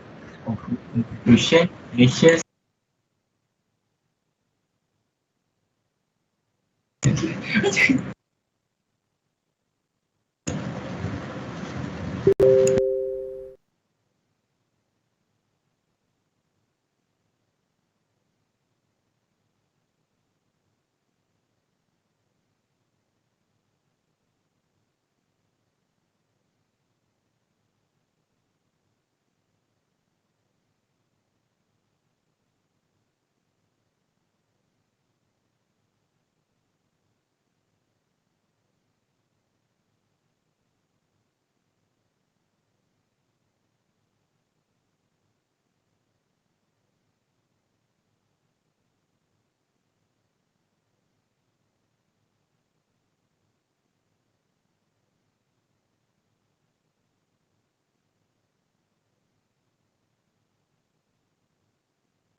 There is a question from one. Why Malaysia exports a lot of electrical and electronic products to the US while the US is known as a technologically advanced country?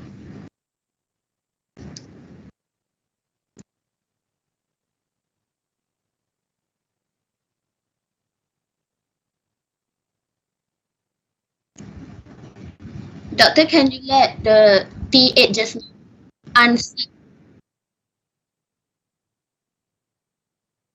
answer us on Telegram maybe? Because it's already 4:55. Oh, okay.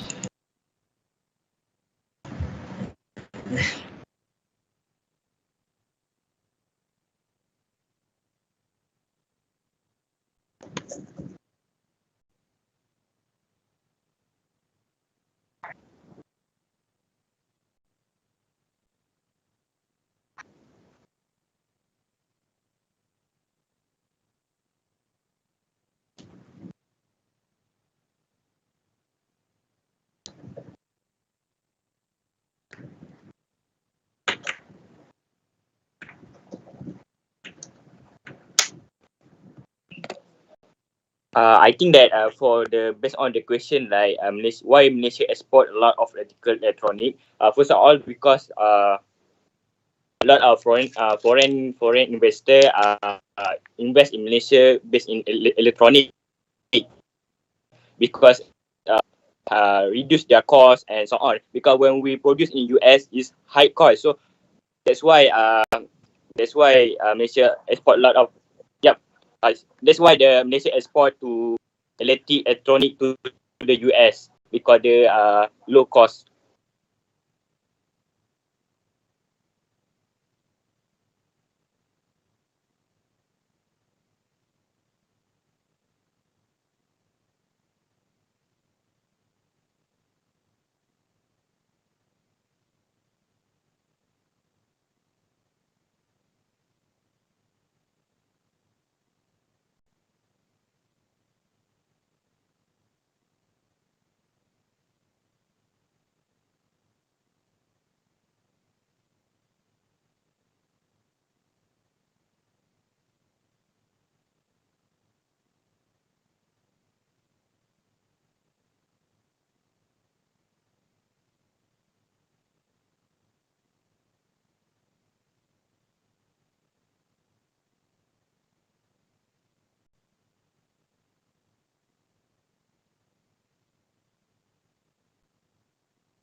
Bismillahirrahmanirrahim. Assalamualaikum and good evening, Dr. Shukri and my fellow friend. I'm Nurul Shazwani and from Group 5, Set 1. Today my group will present our topic, which is Trade and Services of Malaysia. Okay, next slide. This is my group member's name. Okay, so for our topic today, next slide. Our topic today, we're going to present the structure, direction, and problems of trade and services. Next slide.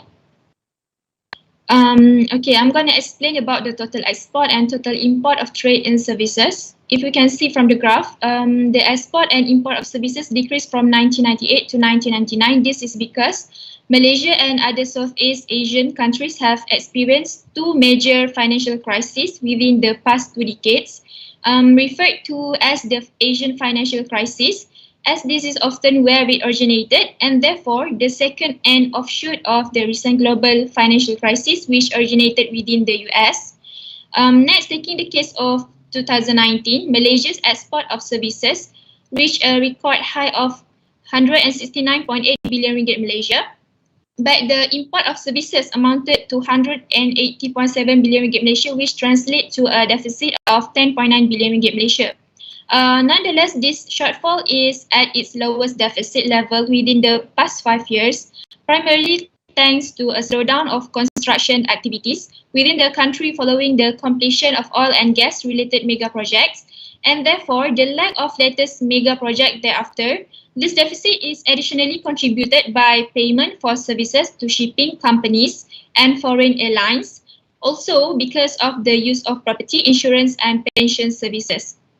Malaysia's services export are highly concentrated within the travel industry. Hence, the improvement of Malaysia's export of services in 2019 was contributed by favorable performance in air transportation, given the rise of international air passengers thanks to the expansion of low-cost carriers and direct flight to international routes. Lastly, according to the Malaysian Department of Statistics, DOSM, Malaysia recorded its highest trade deficit for services in 2020, totaling 47.4 billion ringgit Malaysia, owing to the unprecedented challenges brought on by the COVID-19 pandemic. Due to the disruption in key services key service components such as travel and transportation. Service export for the year were significantly lower at 92.6 billion ringgit Malaysia compared to 170.2 billion ringgit Malaysia the previous year. Meanwhile, service import fell to 140.1 billion ringgit Malaysia in 2019 from 181.1 billion ringgit Malaysia in 2018, a slower decline than service export. So that's all from me. I'm going to pass this presentation to the next presenter, Anis. Okay, Assalamualaikum and a very good evening to everyone. So based on the previous graph, we can see that there were many years between 1985 and 2020 that record the value of service import exceeding the value of service export, which result in the occurrence of a deficit at a small rate. However, I'm interested to focus on the trade surplus that occurred in 2007 until 2011, when export are greater than imports. When we look here, the value of export recorded an increase of 96.8 billion compared to 2006, which is 79.6 billion, when travel services contribute to 44.3 billion ringgit in 2007. Why? Based on my research from DOSM, one of the reasons is due to the organization of the third Visit Malaysia year, launched in 2007 in conjunction with the 50th anniversary of Malaysia independence, which managed to record a huge success beyond expectation. So Asma, you can click the slide so everyone. There are 20.97 million tourist arrivals, surpassing the 20.1 million target set by the government on that year, and 46.1 billion ringgit in tourism revenue. Along with that, we also can see in transport services also record a significant increase of 24.3 billion ringgit in 2007. I will say that transport recorded a better performance due to the improvement in air transportation and supporting services such as freight forwarding and warehousing. Higher travel among foreign tourists, as well as aggressive expansion in the airline industry, especially in the low-cost carrier segment, with the introduction of a new destination and competitive airfare further boost the passenger-related air transport. Lastly, we can also see that starting in 2007, the other services recorded 28.3 billion ringgit, such as in manufacturing services, when services such as retailing, maintenance, repair, research, and development are required to export any manufactured goods as well. So that's all from me. The specific details about the export and its direction year by year will be explained by Aisha later.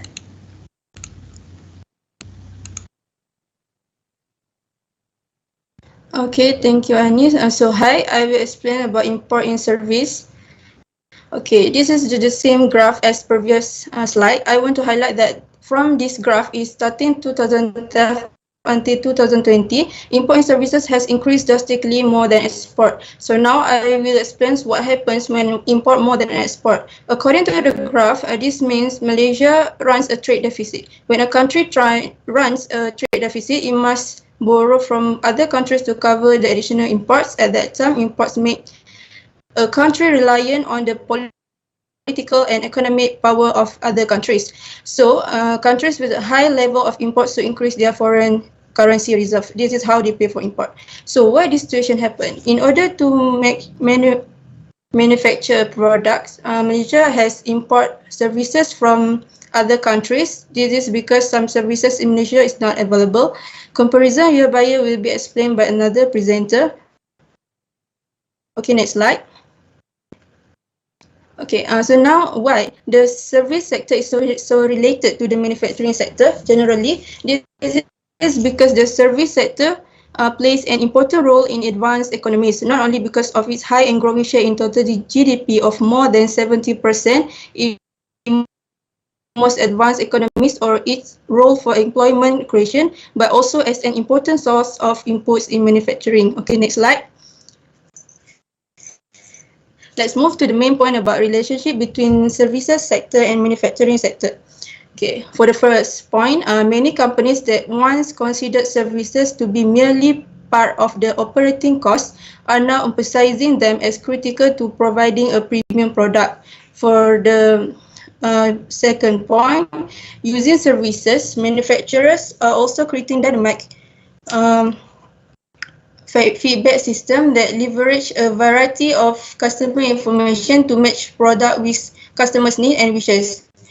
Analytics and metrics can be used in this way, for example, to examine trends and build customer insight. For the third point is manufacturers combine the sale of their goods with complementary services that allow purchasing firms to source and integrate the goods into their operations or assist final consumer in making their purchase. Financial transportation and shipping service are a few examples. For the last point is a company's ability to develop better items and get them on the market more rapidly or is considered dependent on ICT services. So now we know why imports are more than export and why Malaysia needs an import service. So I pass it to the next presenter. Thank you. Okay, I will continue with the total trade of services in Malaysia. As you can see, this is a graph of Malaysia's total trade in services from 1985 until 2020, but I will focus on 2019 until 2020 because you can see that the flow on that is very observed. The total trade was recovered until 2019, but after that, total trade was decreased sharply with that amount in 2020. So I will tell about the reason why this happened in the next slide. Next slide. Okay, this is the total export of services for 2019 and 2020. Here I will make a little comparison to identify why the total trade declined a lot compared to previous years.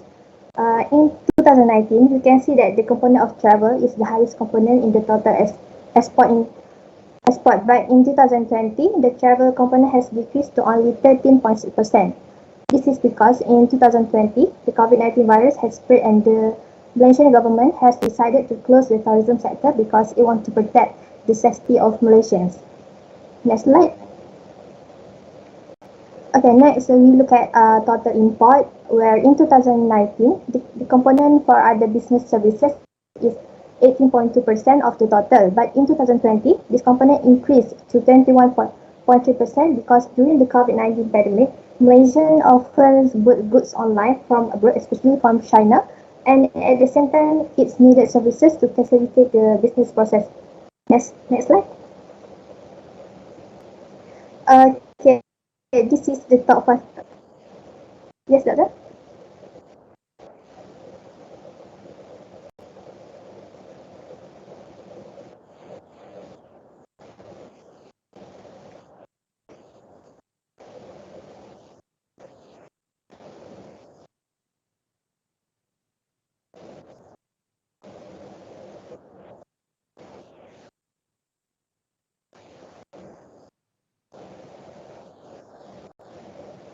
Okay, sorry, doctor.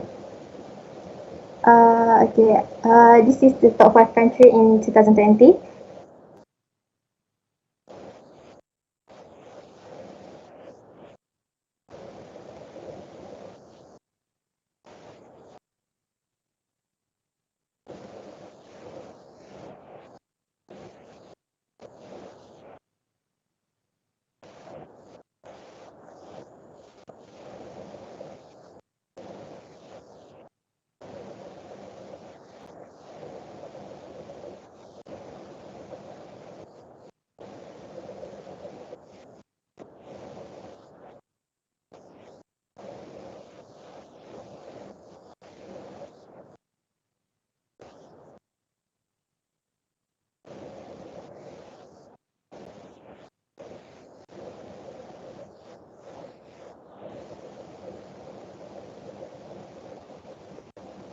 Okay, sorry, doctor.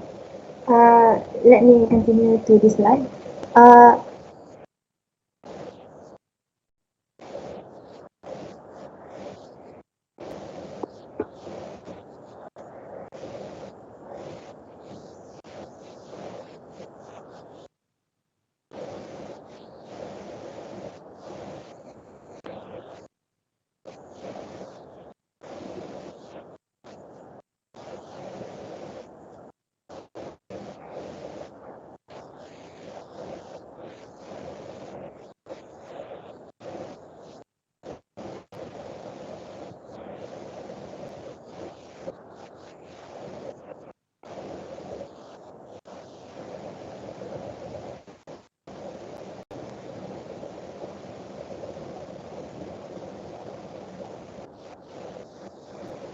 Okay.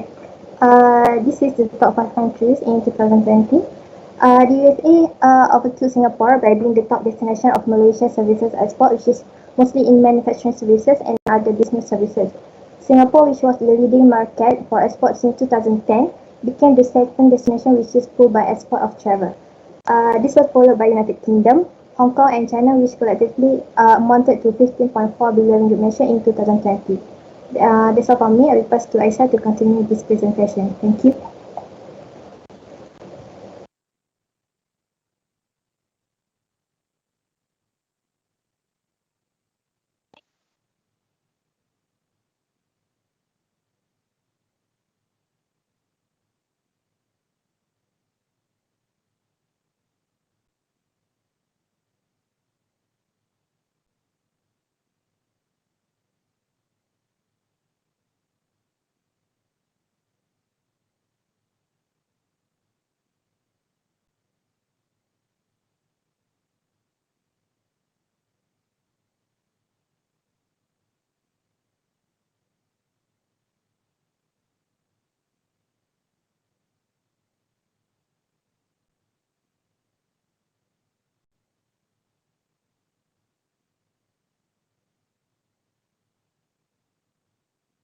Okay, Doctor, thank you for your explanation.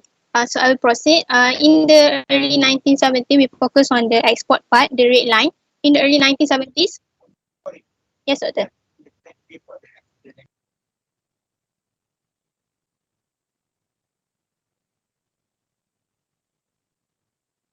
Okay. Uh, in the early 1970s, Malaysia experienced a shortage in capital and therefore the capital labor ratio and technology level were low. So during the period, Malaysia concentrated in agriculture and labor-intensive industries such as textile and garments, electrical machinery, particularly electronics, to exploit the availability of cheap labor. So most of the product were exported to industrialized nations, especially to US and Japan. And as regard to the services sector, it is still not as developed as the manufacturing sector. Therefore, we see a slow movement in the early 1980s. Although the contribution of the sector to GDP was high at 46% in 1975 but fell to 44.8% in 1998. The export of services were low at 5.4% of GDP in 1970, which increased to 7.1% in 1975. However, since the 1990s, trade has grown very fast. This is because a mix of technological change and policy reforms. However, due to the East Asian economic crisis 1997 to 1998, this pace has slowed down temporarily. Luckily, in 2000, we managed to grow back and maintain the economy until 2020. COVID-19 happened and it shows a rapid decline in overall economy as well as international trade in services. So let's go into the details. Next slide. Okay, before that, please note that the image is for illustration purposes to show you the flow of components in trade services year to year. So from 2000 to 2010, the trend of services export did not change much from year to year. As we can see, the main components of services that contribute to export are other businesses services, travel and transport. Travels increased significantly in 2001, while other businesses services came in second and remained unchanged until 2006. In 2004 to 2005, the export growth was very strong in all major geographic areas. Thus, Asia recorded the fastest growth in services export in 2004. In 2007, travel continued to lead in export services, including transport, and same goes in as in 2010, but added in components of manufacturing services and other businesses services. So the major regional market for Malaysia's services export in this period were ASEAN, followed by Asia excluding ASEAN, and Japan and America and Europe. So next slide.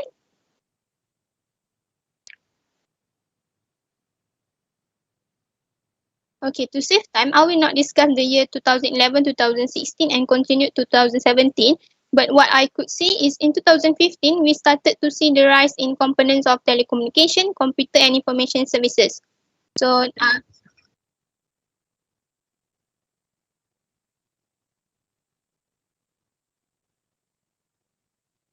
Aisyah Izzati, Doctor.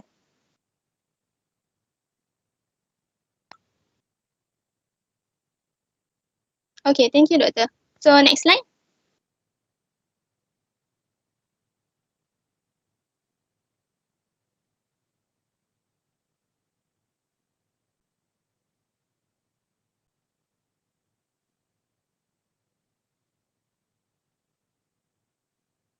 Yes, yes, yes. Okay, thank you, Doctor, for your explanation. Uh, so, uh, okay, as you can see, this is the top destination for Malaysia export of services with their amount contributed and its major component. So, in 2007, what I want to highlight is that since 2020, since 2010, it has been increasing momentum, whereby within the 7 years, it has increased 47.7 billion and shows Malaysia's strength in export of services, mainly on travel, transport, contract manufacturing, precisely in electrical and electronic products, business and management consulting, and computer services. So during that time, Singapore remained the prominent partner for both export and imports. And meanwhile, China has leapfrogged Indonesia as the second largest export destination. So in 2018, Malaysia recorded 162.3 billion in export of services, mainly from tourism under travel, other businesses, services, and transport. So the export of travel increased due to higher tourism expenditure in Malaysia, mainly from Singapore, China, and Indonesia. So in addition, other businesses services were attributable to higher receipt from professional and management consulting services, and export of transport was led by air passenger. So still in 2018, Singapore remained the most important destination for Malaysia export because of tourism.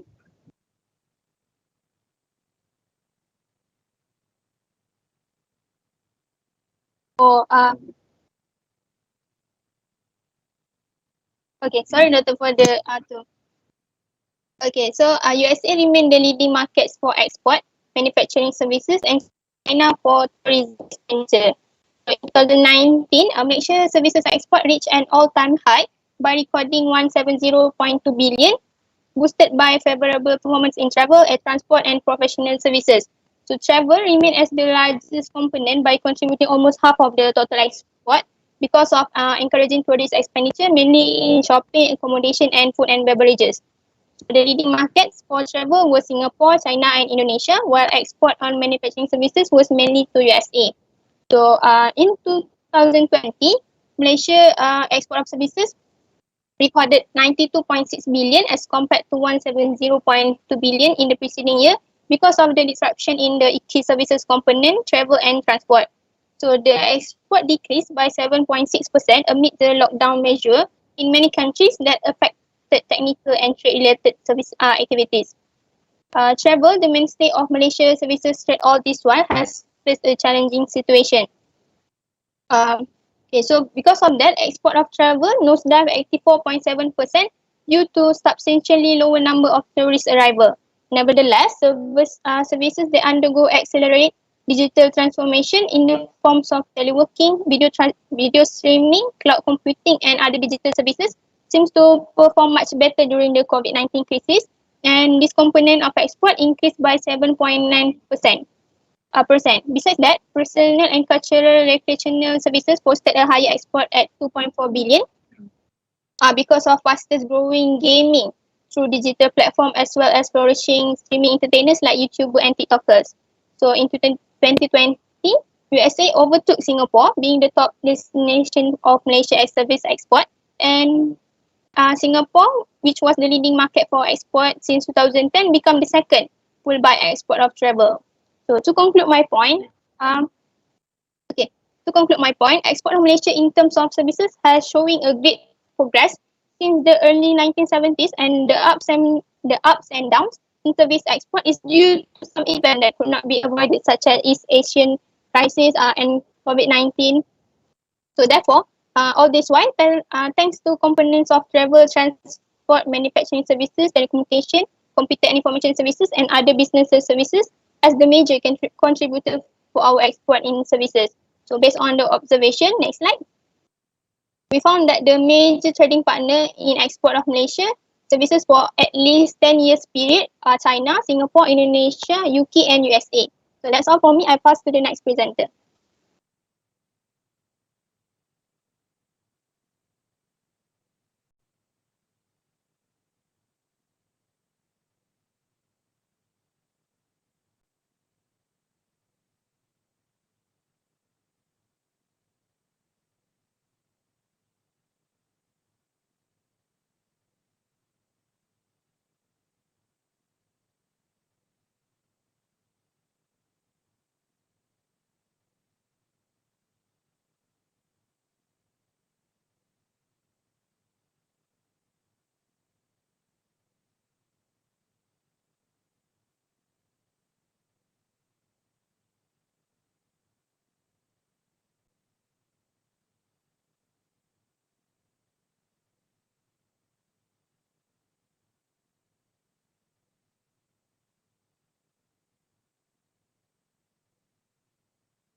Thank you, Doctor.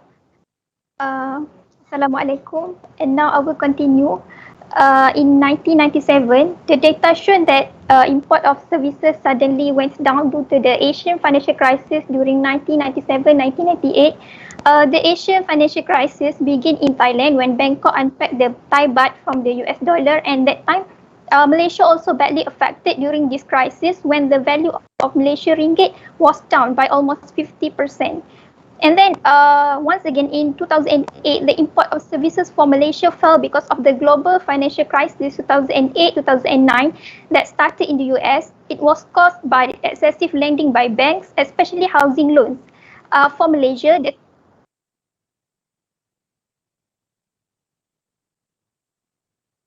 All right, thank you, Doctor. For Malaysia, the country suffered the impact in terms of financial and trade channels. And for the latest data, it shows that the imports of services goes down in 2009 due to the outbreak of coronavirus. And one of the components that contribute nowadays to the imports of services for Malaysia is telecommunication, computer and information, because during this pandemic, telecommunication infrastructure plays in keeping businesses, governments and societies connected, and people do rely on technology for getting information and also working from home. I think that's all from me. Let's proceed to the next presenter.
All right, thank you, Doctor.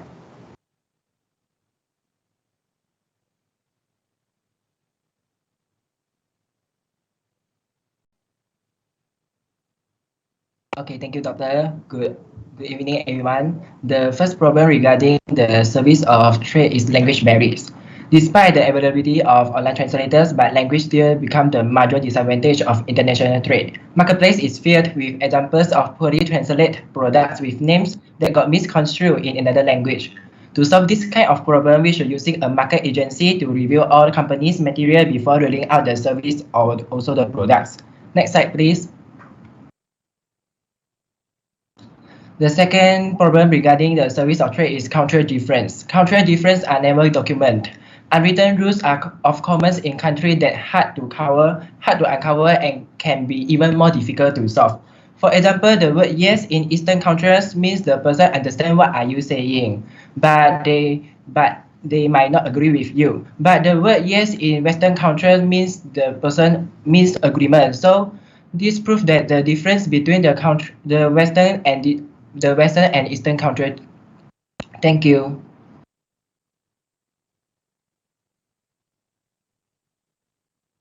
This product, not all international customers will be satisfied with a company's product, so a process must be in place to return them and process a refund.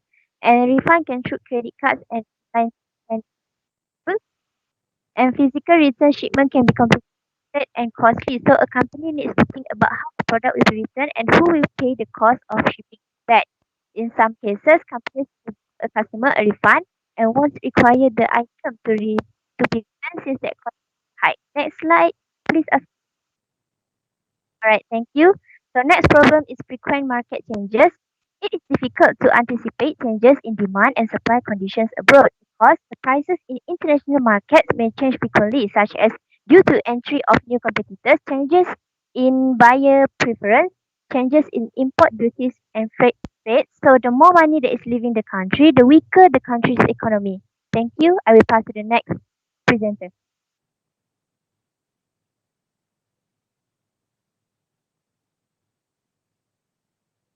Okay, thank you, Nisa. Assalamualaikum and good evening. So next is a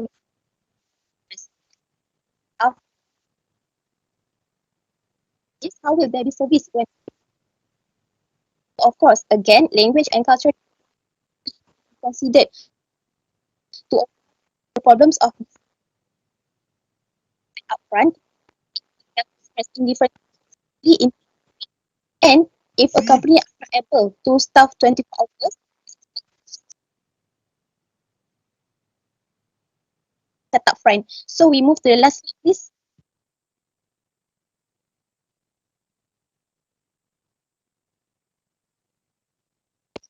The last point is distance. Due to long different countries, it is difficult to contact traders, seller, and personal contact is really possible. And of course, there is great time lag between placement of order and receipt of country. Last but not least, you can deny that distance actually creates higher cost of transportation and also greater risk because in some cases when a travel country to another country and some may need air transport or sea transport like that. So I'm our presentation. So in conclusion, trade in services contributed many percent of total trade in Malaysia from 2010 to latest because of rapid development in travel, in business services, in transportation, and many more. So I think that's all from me. From us. Thank you.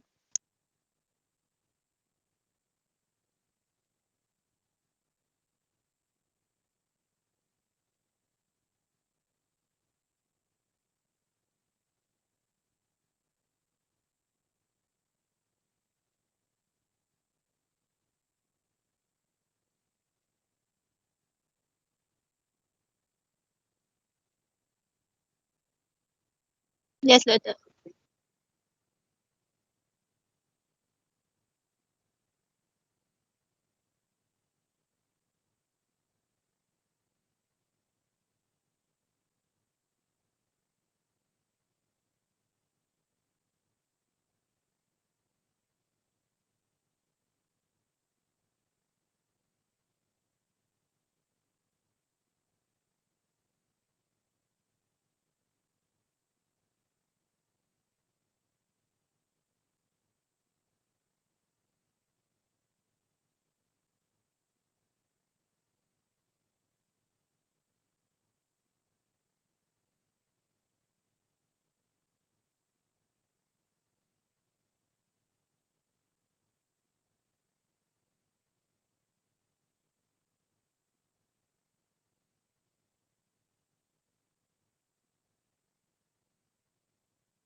Yes, Doctor.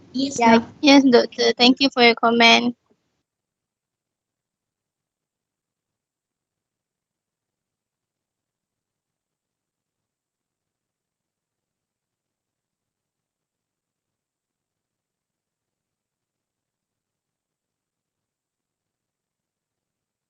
No more, doctor.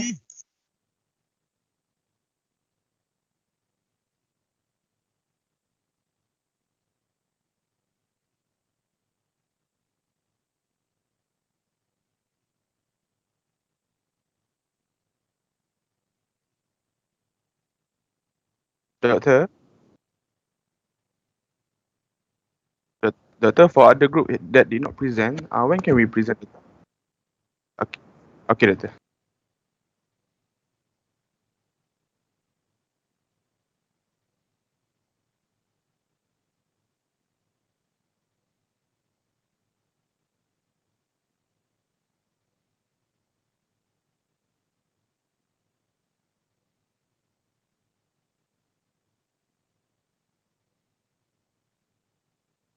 Okay, sure, doctor.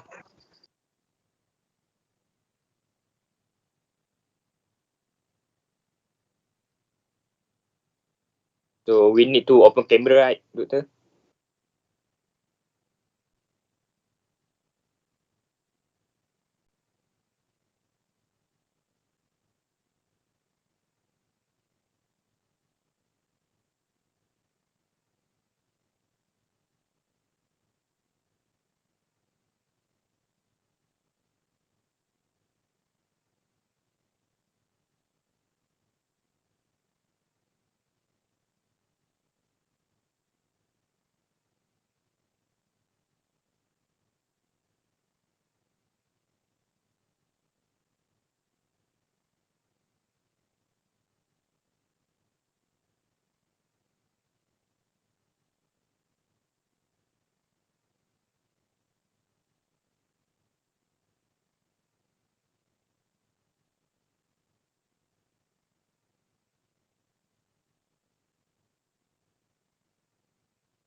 Excuse me, doctor. If we, example, for my group presentation, everyone must attend or just my group?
$30. Doctor, my group seems that they don't want to do after the exam. Is it okay if we want to be settled by this week? You cannot do any exception. Because after the exam, I will be kind of busy with my programs and others. But yeah, I can present it all.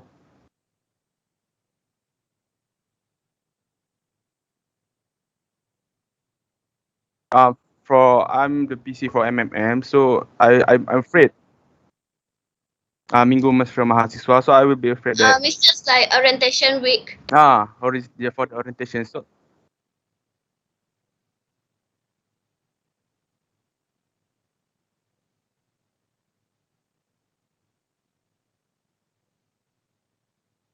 yeah, that's from me, doctor.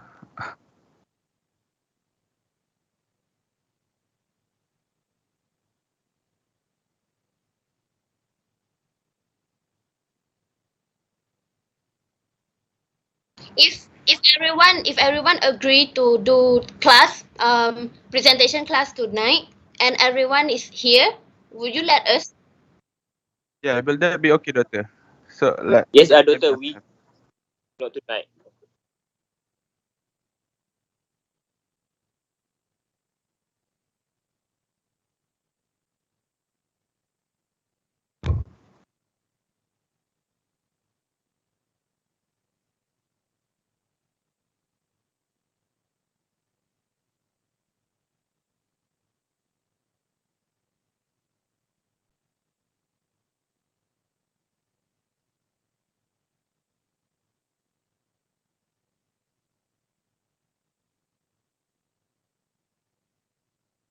No, we just give you suggestion. We want to present it before exam because we don't want to think about this presentation exam.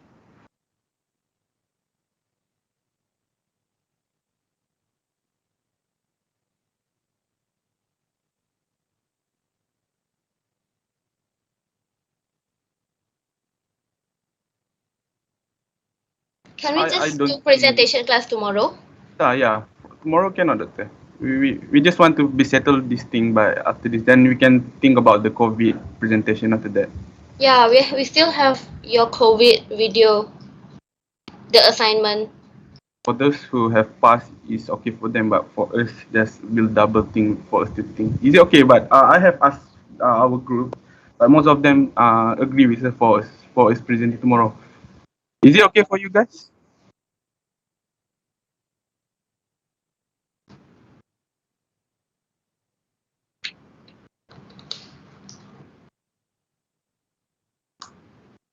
No, doctor, it's just like this.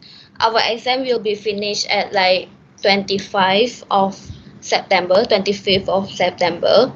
And then we will start our new semester, which is our year 2, at like 2nd or 3rd of October. So we just need time. We just need time to rest because we don't have the rest. We don't have the cuti sem at all.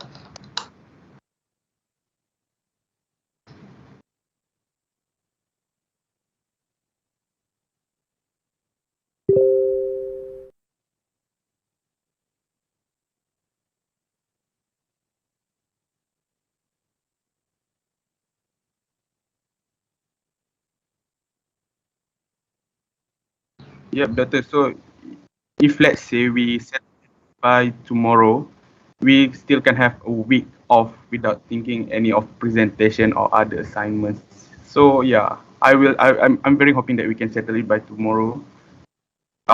Because I have asked them. Then Everyone is agreeing with us. yeah, agree, and they will be here with the presentation tomorrow. So how, doctor?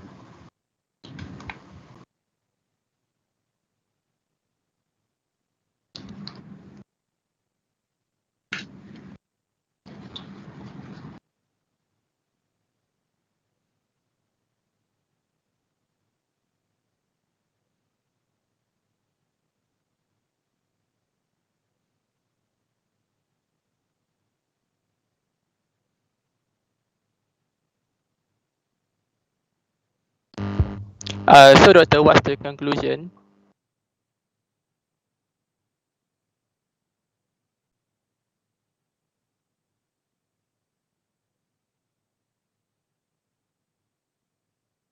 Alright.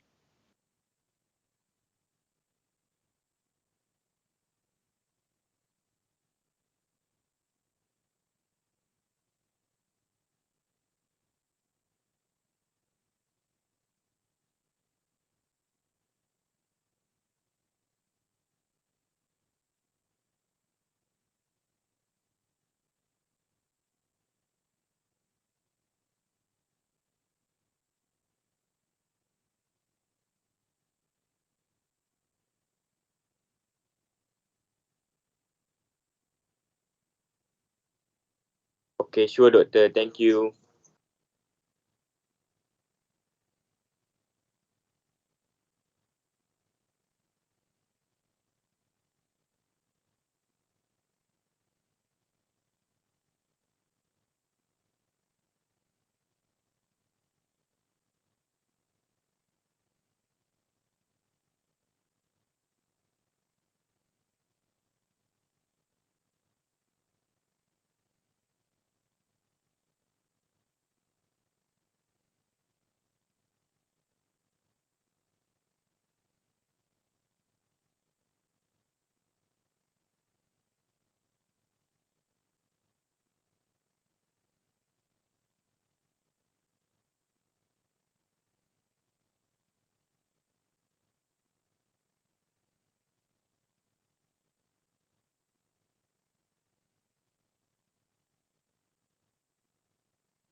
Okay, sure, doctor. But before that, can you close your share screen?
Okay, sure, Doctor.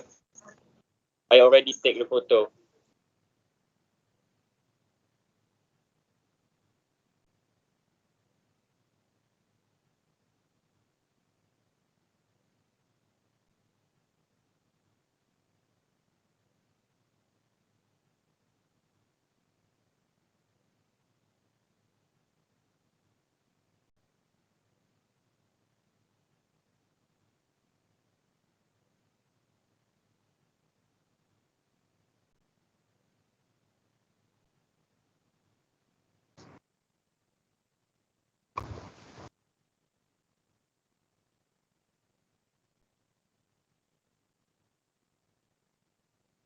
Thank you so much, Doctor.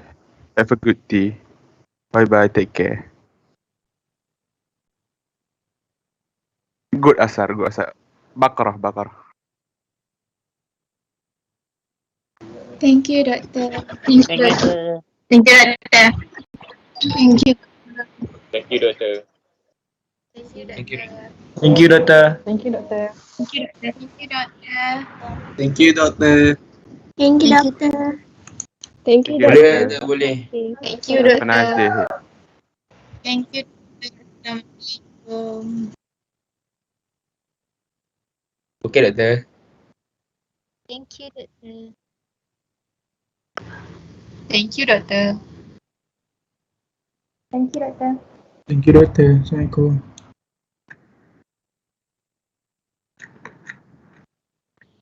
Thank you, Doctor.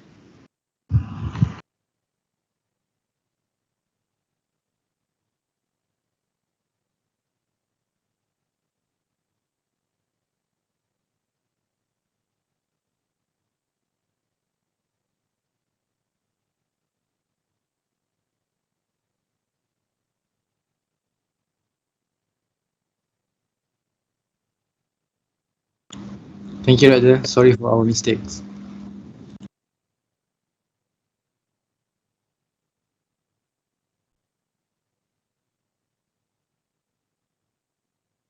Take care, Doctor.